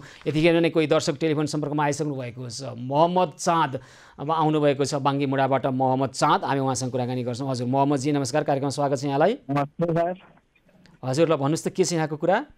दाइ अस्ति पनि मैले एकचोटि कुरा भएको थियो, त्यो खानालाई धेरै गाह्रो भयो। अस्ति पनि तपाईँ प्रत्यक्ष यसरी बोल्नु भएको थियो मसँग? हजुर हजुर बोलेको कुरा भएको थियो। ए भनेपछि तपाईँले हाम्रा सहयोगी हातहरू जाँदा टेलिफोन नउठाइकन बसिदिनु भयो, फेरि समस्या आयो, फेरि प्रत्यक्षमा आउनुभयो होइन? ल ठिक छ, भन्नुहोस् त यहाँको टेलिफोन नम्बरै भन्नुहोस् त मलाई। मेरो मोबाइल नम्बर? हजुर मेरो मोबाइल नम्बर 9844 हजुर 3533 हजुर हजुर 47 9844 3533। के भने मैले बुझिनँ तपाईँले भनेको, फेरि नेपाली बोल्नुहुन्छ फेरि के भन्नुहुन्छ? कति 35 भनेको? 9844 35 33 47 35 पछि 33 33 33 33। ल ठिक छ, अनि 47 हो। ल अनि तपाईँ के काम गर्नुहुन्छ मोहम्मदजी? म सिलाइको काम गर्छु दाइ। कतिजना हुनुहुन्छ घरमा? 6 जना छ। साना साना बालबालिका कोही हुनुहुन्छ यहाँको? 2 जना छ। कति वर्षको? 1 जना छ 1 वर्षको सानो छ, 1 जना छ 2 वर्षको। ल हुन्छ, तपाईँ कहाँ खाद्यान्न गइसकेको हुनुपर्छ, हामी बुझ्नेछौँ, हाम्रा सहयोगी हातहरूलाई सोध्नेछौँ। कतिपय व्यक्तिहरूले चाहिँ टेलिफोन नम्बर अथवा त्यहाँ टेलिफोन गर्दाखेरि तपाईँको मोबाइलमा कल गर्दाखेरि नउठाइदिएका कारणले गर्दा पनि समस्या आएको छ। यो के भएको रहेछ हामी बुझेर तपाईँलाई खाद्यान्न पठाउँछौँ है त? ओके दाइ, ओके। हस्, धेरै धन्यवाद छ। बाङ्गीमुढाबाट मोहम्मद चाँद र उहाँले अस्ति पनि टेलिफोन गरेको भन्नुभएको छ। हामी पुनः उहाँलाई उहाँको टेलिफोन नम्बरमा भोलि नै कुराकानी गरेर उहाँलाई खाद्यान्न पुर्याउनेछौँ। र दर्शकवृन्द, यतिखेर काठमाडौँ उपत्यकामा बार तोकेर कुनै निश्चित पसल खोल्ने व्यवस्थापन गरिएको छ। त्यसै गरी जोर दिन जोर नम्बरका सवारी साधन, निजी सवारी साधन र बिजोर दिन सवारी साधनको अन्तिम अङ्क बिजोर रहेको सवारी साधन चल्न दिने खालको व्यवस्थापन गरिएको कुरो आइरहेको छ। र अब यसरी बिस्तारै निषेधाज्ञालाई खुकुलो गर्नुपर्ने परिस्थिति त छ। मानिसहरूलाई निकै अप्ठ्यारो परिसकेको, विशेष गरी दैनिक ज्याला मजदुरी गरेर आफ्नो जीवनयापन गरिरहनुभएका व्यक्तिहरूलाई निकै कठिनाइ परिरहेका खबरहरू आइरहेका छन्। हामीले भ्याएसम्म हामीसँग सम्पर्कमा आउनुभएका सबै व्यक्तिको अवस्था बुझेर समस्या समाधानको पहललाई हामीले निरन्तरता प्रभावकारी ढङ्गबाट हामी गरिरहेका छौँ। हाम्रा सहयोगी हातहरू लागिरहनु भएको छ। तर कतिपय परिस्थितिमा हाम्रै सम्पर्कमा आउन नसकेका थुप्रै व्यक्ति र घर परिवारहरू पनि हुन सक्छन् र उहाँहरूलाई अहिले अप्ठ्यारो परिरहेको छ, निकै अप्ठ्यारो परिरहेको हुनसक्छ। त्यतातर्फ पनि हामी तपाईँहरू टोल छिमेकमा देखेका समस्या तपाईँ आफै समाधान गर्ने किसिमको हाम्रो यो अभियान हो र तपाईँले सक्नु भएन भने हामीलाई पहलका निमित्त प्रयास गर्नुहोस्। हामी त्यो प्रयासमा जोडिन्छौँ र समस्या समाधान गर्ने नै छौँ। यतिखेर भने अर्को कोही दर्शक टेलिफोन सम्पर्कमा आइसक्नु भएको छ। सीता पाइलाबाट गीता सुवेदी हुनुहुन्छ। हजुर नमस्कार, कार्यक्रममा स्वागत छ यहाँलाई। हेलो सर, नमस्ते। नमस्कार हजुरलाई भन्नुहोस् त कृपया के छ यहाँको कुरा? हजुर मेरो हेर्नु न समस्या भन्दाले चिया पसल थियो सानो, खोल्न पाइएन। अनि ज्यामी काम गरेको थिएँ अस्ति नै त, अनि अहिले त हेर्नु न अब ज्यामी काम पनि बन्द भइहाल्यो। अनि बाबुहरू दुईटा बाबुहरू छ साना, बाबुहरू छ साना दुईटा, अनि केही छैन हेर्नु न खानेकुरा पनि। ल अन्त्यमा तपाईँले भन्न खोजे चाहिँ खाद्यान्न अभाव हो, हामीलाई खाद्यान्न ल्याइदिनुहोस् भनेको हो? हजुर हेर्नु न केही छैन। ल हुन्छ हुन्छ हुन्छ, मैले कुरा बुझिहालेँ। हजुर हुन्छ, कुरा बुझेँ। तपाईँको ग्यासको अवस्था के रहेछ हामी मागेर खाइरहेको छु। ठिक छ, छिमेकी त्यस कारण नै छिमेकी चाहियो हो नि त, होइन? अप्ठ्यारो पर्दा छिमेकीलाई माग्ने, छिमेकीसँग माग्ने, अनि छिमेकीलाई अप्ठ्यारो पर्दा आफूले दिने गर्ने नै त्यही हो। ऐँचो पैँचो भनेकै यही हो। ठिक गरिरहनु भएको छ अहिलेसम्म। हामी तपाईँ घरमा भोलि खाद्यान्न लिएर आउँछौँ है गीताजी। हस्, धेरै धेरै धन्यवाद छ यहाँलाई। र दर्शकले त्यसै गरी हामीलाई सामाखुसीबाट अन्जु रेग्मीले टेलिफोन गर्नुभएको थियो र उहाँले विशेष गरी बाढी पीडितहरूलाई अहिले मेलम्ची बजारमा अथवा त्योभन्दा माथि रहेका बाढी पीडितहरूलाई, हेलम्बुमा रहेका बाढी पीडितलाई, त्यस्तै गरी त्यो बीचको क्षेत्रमा थुप्रै बाढी पीडितहरू रहनुभएको छ, जहाँ चाहिँ अहिले मेलम्ची बजारमा चाहिँ धेरै नै बाढी पीडितलाई राहतका लागि भन्दै टिकटक भिडियो बनाउने अथवा फेसबुकमा फोटो हाल्ने, एक बोरा चामल लिएर जाने र मैले यो सहयोग गरेँ भनेर समाजसेवी भएको देखाउने जुन खालको विकृतिको संस्कृति त्यहाँ अहिले अपनाइएको छ, यो खेदजनक छ। यसो नगर्नु होला। तपाईँहरू सहयोग गर्न चाहनुहुन्छ भने त्यहाँ विपद व्यवस्थापन समिति छ, उसलाई हस्तान्तरण गरेर आउनुहोस्। बरु एउटा काम गर्न सक्नुहुन्छ, विपद व्यवस्थापन समितिले चाहिँ सही ढङ्गबाट समानुपातिक ढङ्गबाट यस्ता खालको राहतलाई वितरण गरे कि गरेन भनेर चाहिँ तपाईँले त्यहाँ चनाखो भएर हेर्न सक्नुहुन्छ र आफै लगेर मनलाग्दी ढङ्गबाट राहत बाँड्ने नाममा यो विकृति भित्राउन पाइँदैन। र अहिले सामाखुसीबाट अन्जु रेग्मीले रु 5,000 सहयोग गर्छु भन्नुभएको छ। त्यसै गरी उहाँले जिन्स प्यान्टहरू, नयाँ खालका जिन्स प्यान्टहरू छ, उहाँको पसल रहेछ पहिला, त्यो पसल बन्द हुँदा त्यहाँ रहेका जिन्स प्यान्टहरू अहिले लगाउन मिल्ने राम्रा जिन्स प्यान्टहरू छन्, बिक्री गर्न मिल्ने यो जिन्स प्यान्ट जुन चाहिँ महिला र पुरुष सबैलाई हुने प्यान्टहरू छ, यो पनि हामी सहयोग गर्छु भन्नुभएको छ। अन्जु रेग्मीलाई हामी हार्दिक धन्यवाद, धेरै धेरै आभार व्यक्त गर्न चाहन्छौँ। र दर्शक यतिखेर कोही दर्शक टेलिफोन सम्पर्कमा आइसक्नु भएको छ। कीर्तिपुरबाट सरिता श्रेष्ठ टेलिफोन सम्पर्कमा हुनुहुन्छ। हजुर सरिताजी नमस्कार, कार्यक्रम स्वागत छ यहाँलाई। नमस्ते सर। नमस्कार हजुरलाई भन्नुहोस् त कृपया के छ यहाँको कुरा? हजुर मलाई अहिले खाद्यान्नको पनि अभाव छ होइन सर। अनि एलर्जी भएर, मुखभरि एलर्जी भएर खर्च नै नभइसक्यो कि सर। खानालाई त धौधौ छ, अब औषधि खर्च पनि नभइसक्यो, त्यही भएर मैले फोन गरेँ हो। के भयो तपाईँले नजिकको काहीँ देखाउनु भएको छ? तपाईँलाई के भएको हो, के एलर्जी भएको भनेर भन्नुभएको छ यहाँले, होइन? देखाउनु भयो तपाईँले? देखाउनु त देखाएको सर, अब खै एकजनाले एउटा औषधि दिन्छ, अर्को डाक्टरले अर्को औषधि दिन्छ, निकै भएको छैन के सर। दुईटा फरक डाक्टरले फरक फरक औषधि दिए? हजुर हजुर। तर निको होला नि त? अब तपाईँले पछिल्लो लगाएको औषधिले चाहिँ निको होला, किन आत्तिरहनु भएको छ? होइन तैपनि यो धेरै भइसक्यो कि 10-12 वर्ष भइसक्यो सर, अनि म आत्तिरहेको छु कि मुख झन्झन बिग्रिँदैछ। कोरोनाको कारणले सृजित समस्या होला भनेको तपाईँको 12 वर्ष अगाडिदेखिको समस्या रहेछ। कोरोनाको अगाडि पनि समस्या समाधानको पहल गरे भए हुन्थ्यो, होइन? औषधि गरे भए हुन्थ्यो। कोरोनाको अब यो बिस्तारै बिस्तारै खुल्ला हुँदैछ, त्यसपछि गर्नु होला है। अहिले चाहिँ समस्या भन्नुहोस् त तपाईँको के हो? अहिले चाहिँ यो खाद्यान्नकै हो सर। ल भइहाल्यो, हस् खाद्यान्न हामी भोलि लिएर आउँछौँ सरिताजी। हस् 12 वर्ष पुरानो समस्या अहिले तपाईँले राख्न थाल्नुभयो भने अब अहिलेको समस्या समाधान गर्ने कि 12 वर्ष पुरानो समस्या समाधान गर्ने? त्यो 12 वर्ष पुरानो समस्याले अहिले मात्रै समस्या दिएको हो भने चाहिँ हामी समस्या समाधानको पहल गर्छौँ। तर तपाईँसँग भएका सम्पूर्ण समस्याहरू एभन्युज पहलले समाधान गर्छ अथवा तपाईँको छिमेकीले गरिदिन्छ अथवा कोही व्यक्तिले गरिदिन्छ, त्यस्तो होइन। तपाईँलाई अहिले साह्रै अप्ठ्यारो छ भने तपाईँको अहिलेका समस्या चाहिँ समाधान गर्ने पहल एभन्युज पहल हो र अन्य सहयोगी हातहरूले पनि त्यसका लागि समन्वय गरिरहनु भएको छ। अहिले कीर्तिपुरमा रहनुभएका सरिता श्रेष्ठलाई हामी खाद्यान्न पुर्याउँछौँ। उहाँको खाद्यान्नको समस्या के रहेछ, खाद्यान्नको समस्या हो कि होइन बुझेरसँग खाद्यान्न पुर्याउँछौँ। र अहिले औषधि खर्च छैन भन्नुभएको छ, 12 वर्ष पुरानो अनि एलर्जी भयो भन्नुभएको छ। 12 वर्ष पुरानो एलर्जी त रहिरहनु नपर्ने हो, के रहेछ साह्रै अप्ठ्यारो रहेछ भने हामी औषधि उपचारका निमित्त पनि सहयोग गर्नेछौँ। र दर्शकबिन अहिले हामीलाई थुप्रै दर्शकहरूले अहिले तत्कालका समस्याहरू राखिरहनु भएको छ। अहिले तत्कालको भनेको कोरोना सङ्क्रमणको जोखिमलाई न्यूनीकरण गर्नका निमित्त लगाइएको लकडाउन अथवा निषेधाज्ञाबाट सिर्जित समस्याहरू, औषधिको अभाव छ कतिपयलाई, साना साना शिशुहरूले दुध खान पाइरहनु भएको छैन आर्थिक अभावका कारणले गर्दाखेरि, कतिले औषधि खान पाइरहनु भएको छैन, साना नानीहरूले लिटोको पिठोको अभावका कारणले राम्रोसँग पौष्टिक आहार खान सकिरहनु भएको छैन, सुत्केरीहरू भोकिरहेका खबरहरू आइरहेका छन्, घरमा चुलो निम्न लागेका खबरहरू आइरहेका छन्। यी तमाम समस्यालाई समाधान गर्नका निमित्त हामी एभन्युज पहललाई निरन्तरता दिइरहेका छौँ। मात्र यो बेलामा मात्र होइन, अहिले बाढी पहिरो पीडितहरू पनि छन्, उहाँहरूलाई पनि सहयोग र हामीले उहाँहरूलाई समस्या पर्दा हामी त्यहाँसम्म जाने प्रयास पनि गरिरहेका छौँ। यतिखेर भने अर्को कोही दर्शक टेलिफोन सम्पर्कमा आइसक्नु भएको छ, अनिल पौडेल। हजुर अनिलजी नमस्कार, कार्यक्रममा स्वागत छ यहाँलाई। हजुर धन्यवाद। हजुर पुरा नाम भन्नुहोस् त मलाई। मेरो अनिल पन्त। अनिल पन्त कहाँबाट? हजुर म काठमाडौँ आलोकनगरबाट। आलोकनगर काठमाडौँ। ल भन्नुहोस् त कृपया के छ यहाँको कुरा? हजुर म चाहिँ स्टुडेन्ट हो होइन, पढ्न गइसक्यो। अब लकडाउनले अलि अप्ठ्यारो पार्यो अनि अब यसो हजुरहरूबाट राहत मिल्छ कि भनेर अस्ति एकजना मेरो काठमाडौँ उपत्यकामा निषेधाज्ञा हुँदैछ, तपाईँहरूलाई घर जानुहोस् भनिएको थियो, त्यतिखेर किन घर जानु भएन? तपाईँको घर कहाँ हो? मेरो घर यता पोखरा। अनि किन जानु भएन अनिलजी? हजुर त्यस्तै अप्ठ्यारो परेर एक्जामको उसले गर्दा जान पाइएन।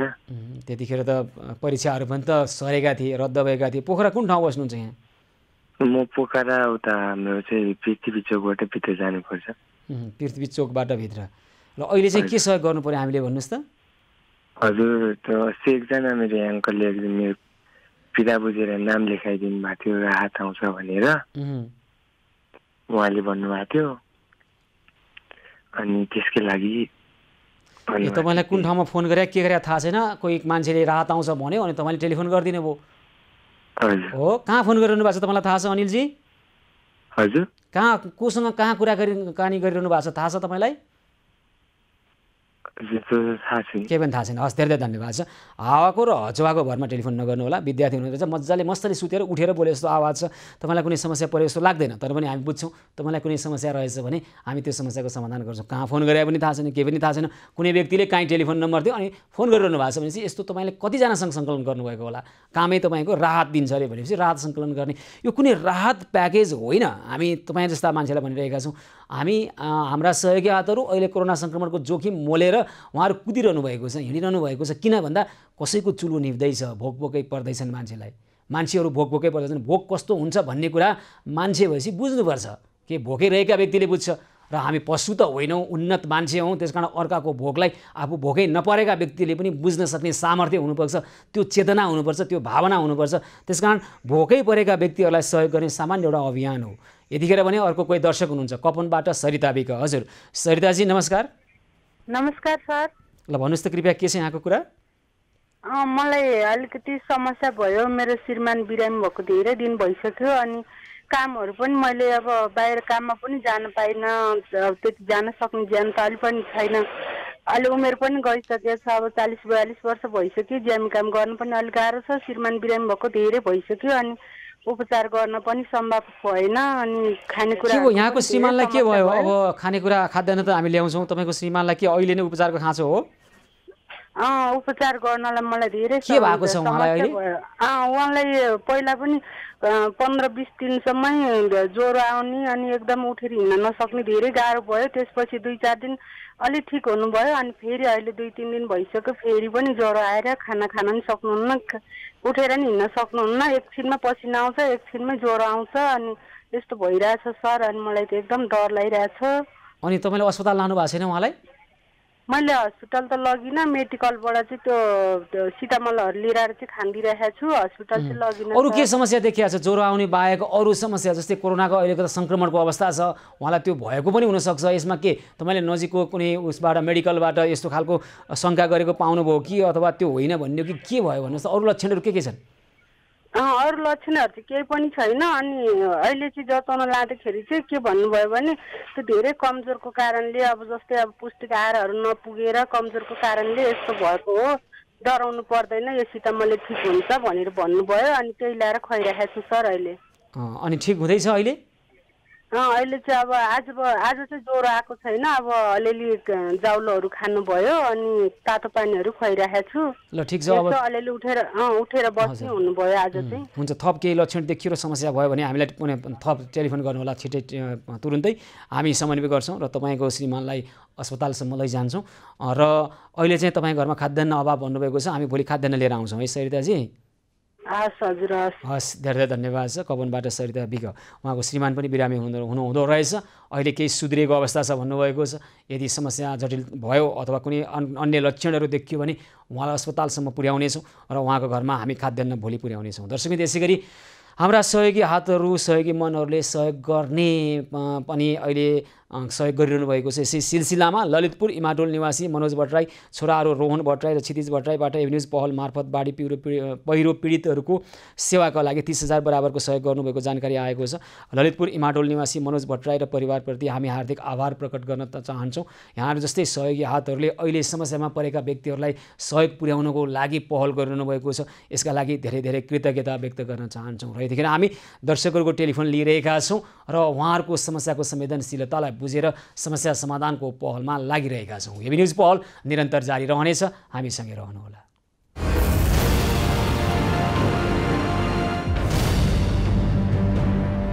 एबी न्युज पहलको यो विशेष श्रृङ्खलामा पुनः स्वागत छ आदरणीय दर्शकवृन्द। यतिखेर हामी हाम्रा दर्शकहरूको प्रत्यक्ष टेलिफोन लिइरहेका छौँ र उहाँहरूका समस्या सुनेर समस्या समाधानको पहललाई निरन्तरता दिइरहेका छौँ। र आजै मात्र आएको खबरअनुसार नेपालमा डेल्टा भेरिएन्टको नयाँ म्युटेसन कोरोना फेला परेको छ। यो अघिल्लो भेरिएन्टभन्दा निकै आक्रामक सङ्क्रामक रहेका कारणले गर्दाखेरि सङ्क्रमण फैलिन सक्ने जनस्वास्थ्य अथवा सङ्क्रमणको दर उच्च हुन सक्ने जनस्वास्थ्यविदहरूले पनि बताइरहेका छन्। यो डेल्टा भेरिएन्टको नयाँ म्युटेसनका सम्बन्धमा के हो भन्ने सम्बन्धमा हामी स्वास्थ्य तथा जनसङ्ख्या मन्त्रालयका प्रवक्ता डाक्टर कृष्ण पौडेलसँग जोडिएर कुराकानी गर्ने प्रयास त गरिरहेका छौँ, तर उहाँको टेलिफोन उठिरहेको छैन।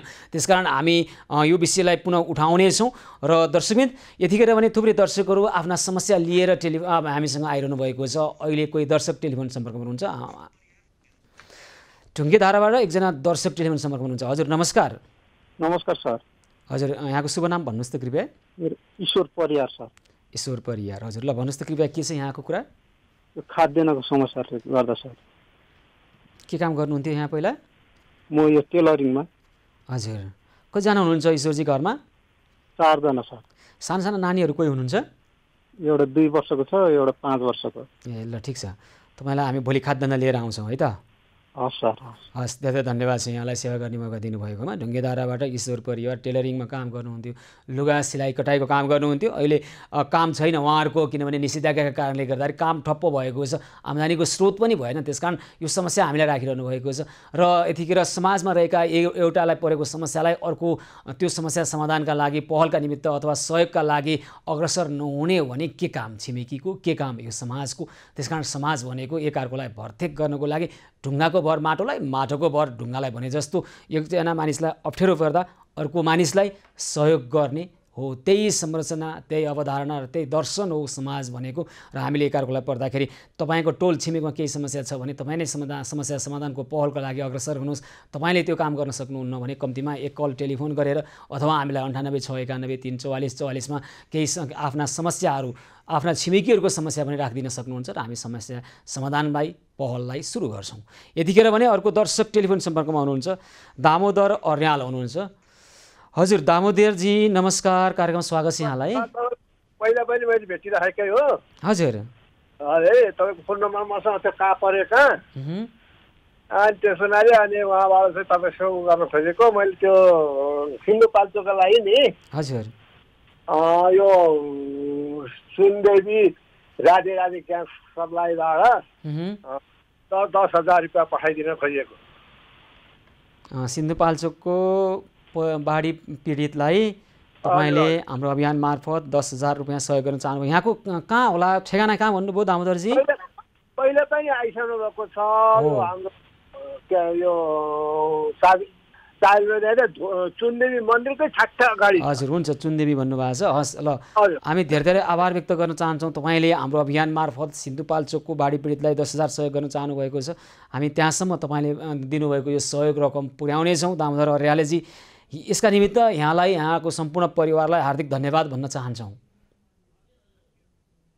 हस्, धेरै धेरै धन्यवाद छ चुनदेवीबाट दामोदर अर्याल। यस अगाडि पनि उहाँले सहयोग गर्नुभएको रहेछ हाम्रो अभियानलाई, र यसरी समस्याहरू पनि आइरहेका छन्। समस्या समाधानका निमित्त सहयोगी हातहरू पनि जुटिरहेका छन्, र हाम्रो पनि कुरा यही नै हो, जहाँ समस्या छ त्यो समस्यालाई ठुलो हेरेर बस्ने होइन, समस्या समाधानको लागि जुटि नै हाल्ने हो। र दर्शकमित्र, यतिखेर भने काठमाडौँ उपत्यकामा अहिले लगाइएको निषेधाज्ञालाई केही खुकुलो बनाइएको छ, र विशेष गरी अब 14 गतेको राति 12 बजेसम्मको लागि निषेधाज्ञा त थप गरिएको छ, तर निषेधाज्ञामा पहिलो जस्तो कडिकडाउ भन्दा पनि विशेष गरी अत्यावश्यक सामग्रीका पसलहरू पहिला केही निश्चित समयका लागि खुल्थे भने अहिले अब त्यो समय अवधि बढाइएको छ। त्यो लगायत अन्य सामग्रीका पसलहरू पनि खोल्नका निमित्त दिनहरू तोकिएका छन्। त्यसैगरी निजी सवारी साधन खोल्नका निमित्त जोर अङ्क भएको सवारी साधन र बिजोर दिन सवारी साधनको अन्तमा भएको नम्बर बिजोर रहेको सवारी साधनलाई चल्न दिने अथवा सडकमा गुड्न दिने खालको अहिले यो विधि ल्याइएको छ। र दर्शकबिन, यतिखेर भने कोही अर्को दर्शक टेलिफोन सम्पर्कमा आइसक्नु भएको छ। काँडाघारीबाट मुकुन्द भण्डारी हुनुहुन्छ टेलिफोन सम्पर्कमा। हजुर मुकुन्दजी, नमस्कार, कार्यक्रम स्वागत छ यहाँलाई। हजुर नमस्कार। ल नमस्कार, भन्नुहोस् त यहाँको कुरा के छ कृपया? मेरो कुरा के छ भने मेरो घर अगाडि दुईजना बुढाबुढी छन् होइन हजुर। हजुर। अनि बुढा चाहिँ अलिकति अस्ति बिरामी भएर अपाङ्ग भएको छन्, एउटा हट नचल्ने। अनि बुढी चाहिँ अलिकति काम गरेर अलिकति यहीँ ज्याला जारी गरेर खाइरहेको मान्छे भएको हुनाले अनि अब यसो राहत मिल्छ कि उनीहरूलाई हामी त सहयोग त गरेर आयो एटकोबाट पनि, यसो केही छ सबले चिज मिलेर गरे हो, तर दुईजना भएको हुनाले यसो केही मिल्छ कि भनेर हजुरलाई यसो गरेको। ए हुन्छ, किन नमिल्नु, मजाले मिल्छ, हामी सहयोग गर्छौँ। अनि उहाँको टेलिफोन नम्बर छैन होला, त्यो तपाईँकै मोबाइलमा हामी टेलिफोन गरेर अनि लैजाउँ न त्यहाँसम्म, है? नजिकै हो तपाईँको? मेरो ठ्याक्कै मेरो घरभन्दा अगाडिपट्टि घर हो। ल हुन्छ, कोठा बसेका छन्। मुकुन्दजी, धेरै धन्यवाद छ, तपाईँले एउटा छिमेकीको दायित्व निर्वाह गर्नुभएको छ, आफ्नो टोल छिमेकमा देखेका समस्या हामीलाई जानकारी गराउनु भयो, सकेसम्म तपाईँले सहयोग गर्नुभएको रहेछ, यसको लागि धन्यवाद। अब हामी सहयोग गर्छौँ, तपाईँले समन्वय गरिदिनु होला, है त? हुन्छ हुन्छ हजुर। हस् मुकुन्दजी, धेरै धेरै धन्यवाद छ। हस्, धेरै आभार व्यक्त गर्न चाहन्छौँ। छिमेकीको एउटा दायित्व, टोल छिमेकमा देखेको समस्या सके उहाँले समाधानका निमित्त पहल गर्नुभएको रहेछ, अहिलेसम्म सहयोग गर्नुभएको रहेछ। अहिले समस्या आइसकेपछि आफूले सहयोग गर्न सक्ने परिस्थिति नहुँदा हामीलाई खबर गर्नुभएको छ। हामी मुकुन्द भण्डारीको समन्वयमा काँडाघारीमा रहनुभएका, उहाँको छिमेकमा रहनुभएका दुईजना वृद्धको घरको चुलो निम्न दिने छैनौँ, उहाँको घरमा खाद्यान्न पुर्याउँछौँ। र दर्शकबिन, यस्तै गरी विविध खालका समस्याहरू आइरहेका छन्। विशेष गरी यहाँलाई अनौठो लाग्ला खाद्यान्न अभावका खबरहरू अथवा यो समस्या धेरै नै आइरहेका छन्।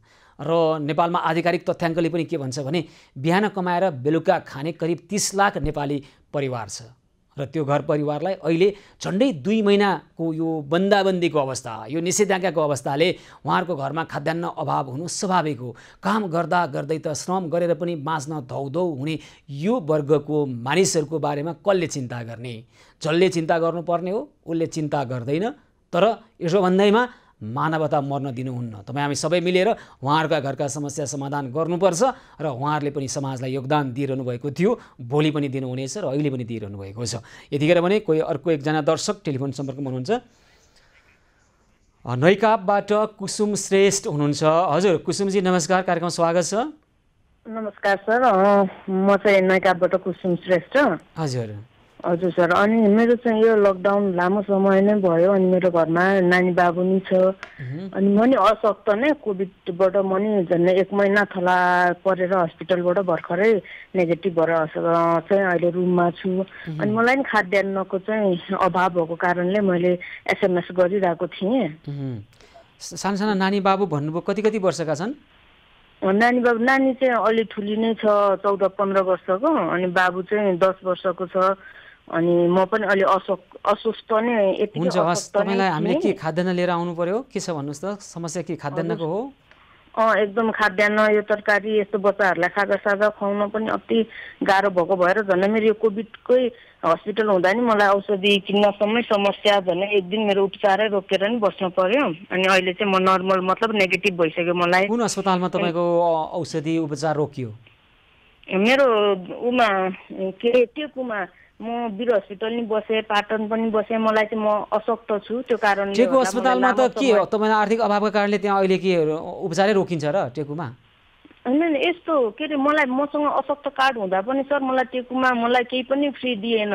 मतलब अक्सिजन चाहिँ दिइराख्यो, मलाई औषधिहरू रोकिँदा मेरो एक दिनभरिसम्म मलाई कुनै पनि त्यो औषधि दिनलाई त्यहाँबाट केही पनि भएन। अनि बल्ल तल्ल आर्थिक यताउता गरेर मिलाएपछि औषधि ल्याएपछि बल्ल मलाई औषधि चलायो टेकु हस्पिटलमा। कहिलेतिरको घटना हो यो?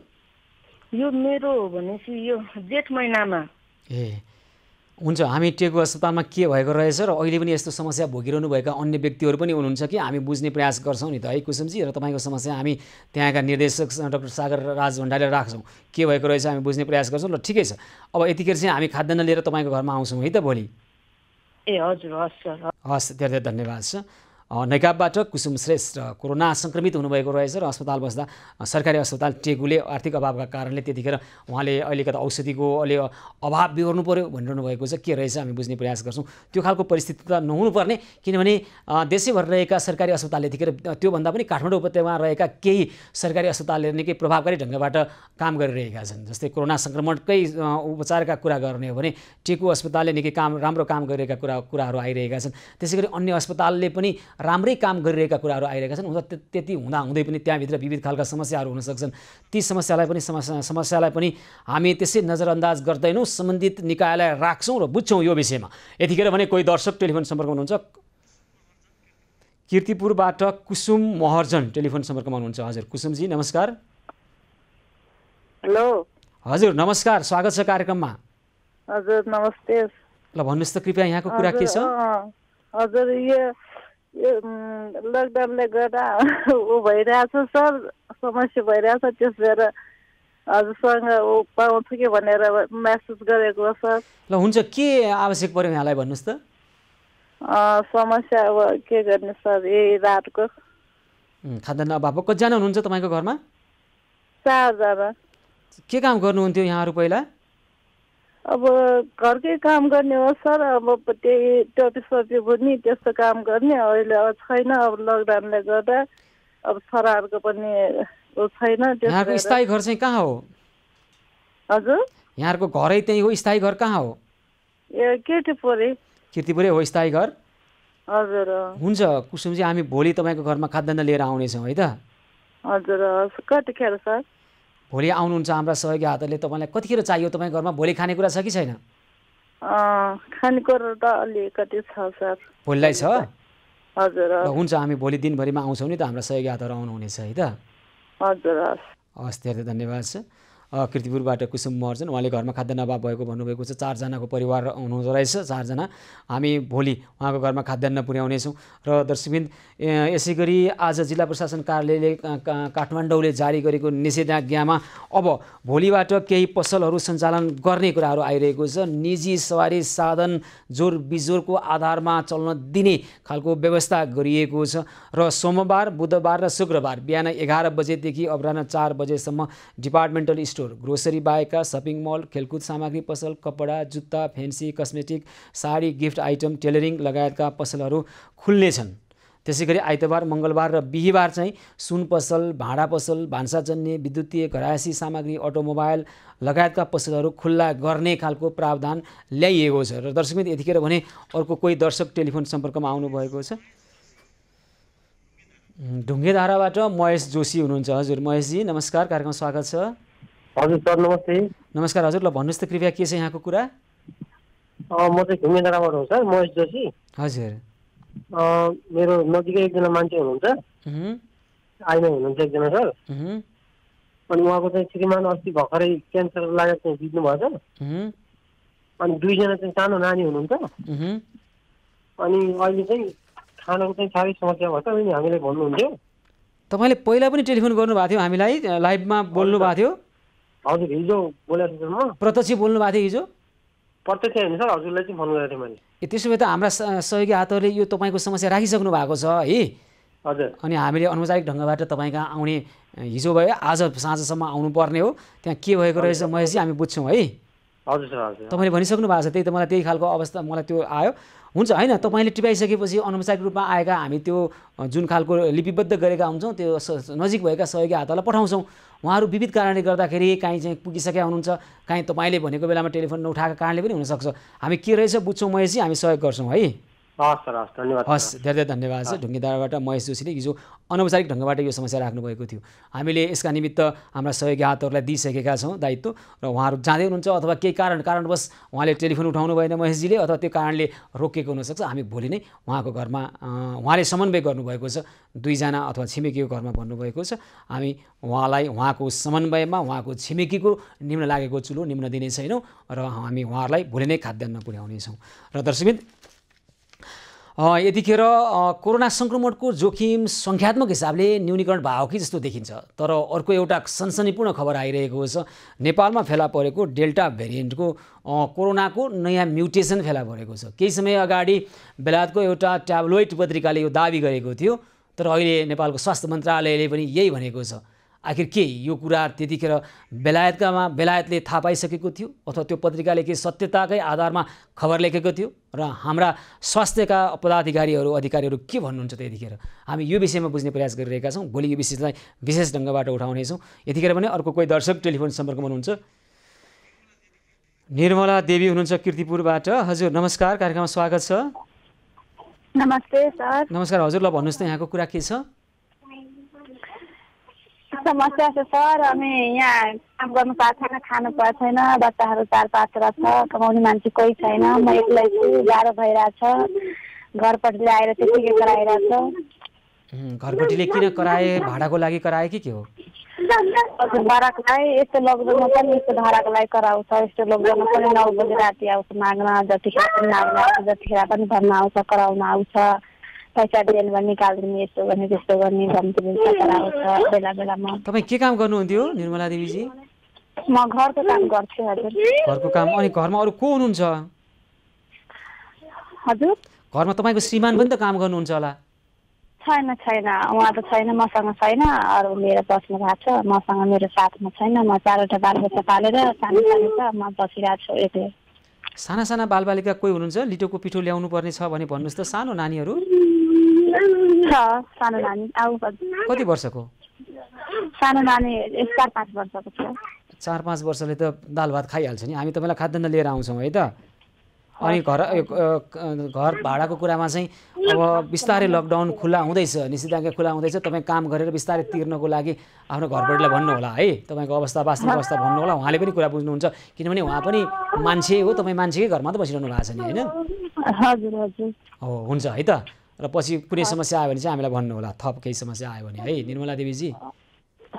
हस्, हुन्छ, धेरै धन्यवाद छ। कीर्तिपुरबाट 4-5 जना बच्चा हुर्काएर बसिरहेको, अर्काको घरमा काम गरेर जीविका उपार्जन गरिरहनु भएको निर्मला देवीले खाद्यान्न अभाव भएको भन्नुभएको छ। घरमा कोठा भाडा तिर्न सकिएन भन्नुभएको छ। हामीले उहाँको अवस्था के रहेछ त्यो अवस्थाको वास्तविकता बुझेर हामी उहाँको समस्या समाधान गर्नेछौँ, उहाँका सम्पूर्ण समस्या समाधान गर्नेछौँ। र दर्शकबिन यतिखेर आज आएका यी समस्यालाई हामी भोलि बिहानदेखि समस्याको समाधानको पहल सुरुवात गर्नेछौँ। र हिजो आएका समस्या र काहीँ छुटफुट भएको हुनसक्छ, त्यसलाई पनि हामी पुनः चेक जाँच गर्नेछौँ र त्यो समस्यालाई पनि समाधान गर्ने पहललाई निरन्तरता दिइ नै रहनेछौँ। र भोलि पनि यस्तै खालका समस्या लिएर आउनेछौँ। मात्र समस्या होइन, समस्या समाधानको उपायसहित आउनेछौँ। र डेल्टा भेरिएन्टको नयाँ म्युटेसन देखिएको भन्ने कुरा छ, यसका बारेमा विस्तृतमा के रहेछ र यो नयाँ म्युटेसनले नेपालमा कोरोना सङ्क्रमणको जोखिम कतिको बढाउँछ, जनस्वास्थ्य विज्ञहरूसँग पनि कुराकानी गर्छौँ। एभन्युज पहलको आजको कार्यक्रमको समय भने सकिएको छ। कार्यक्रमबाट म सुशील पाण्डे लगायत सम्पूर्ण टिमलाई बिदा दिनुहोस्। यहाँहरू भने खबरभित्रको खबरको लागि हेर्दै गर्नुहोला एभन्युज खबर।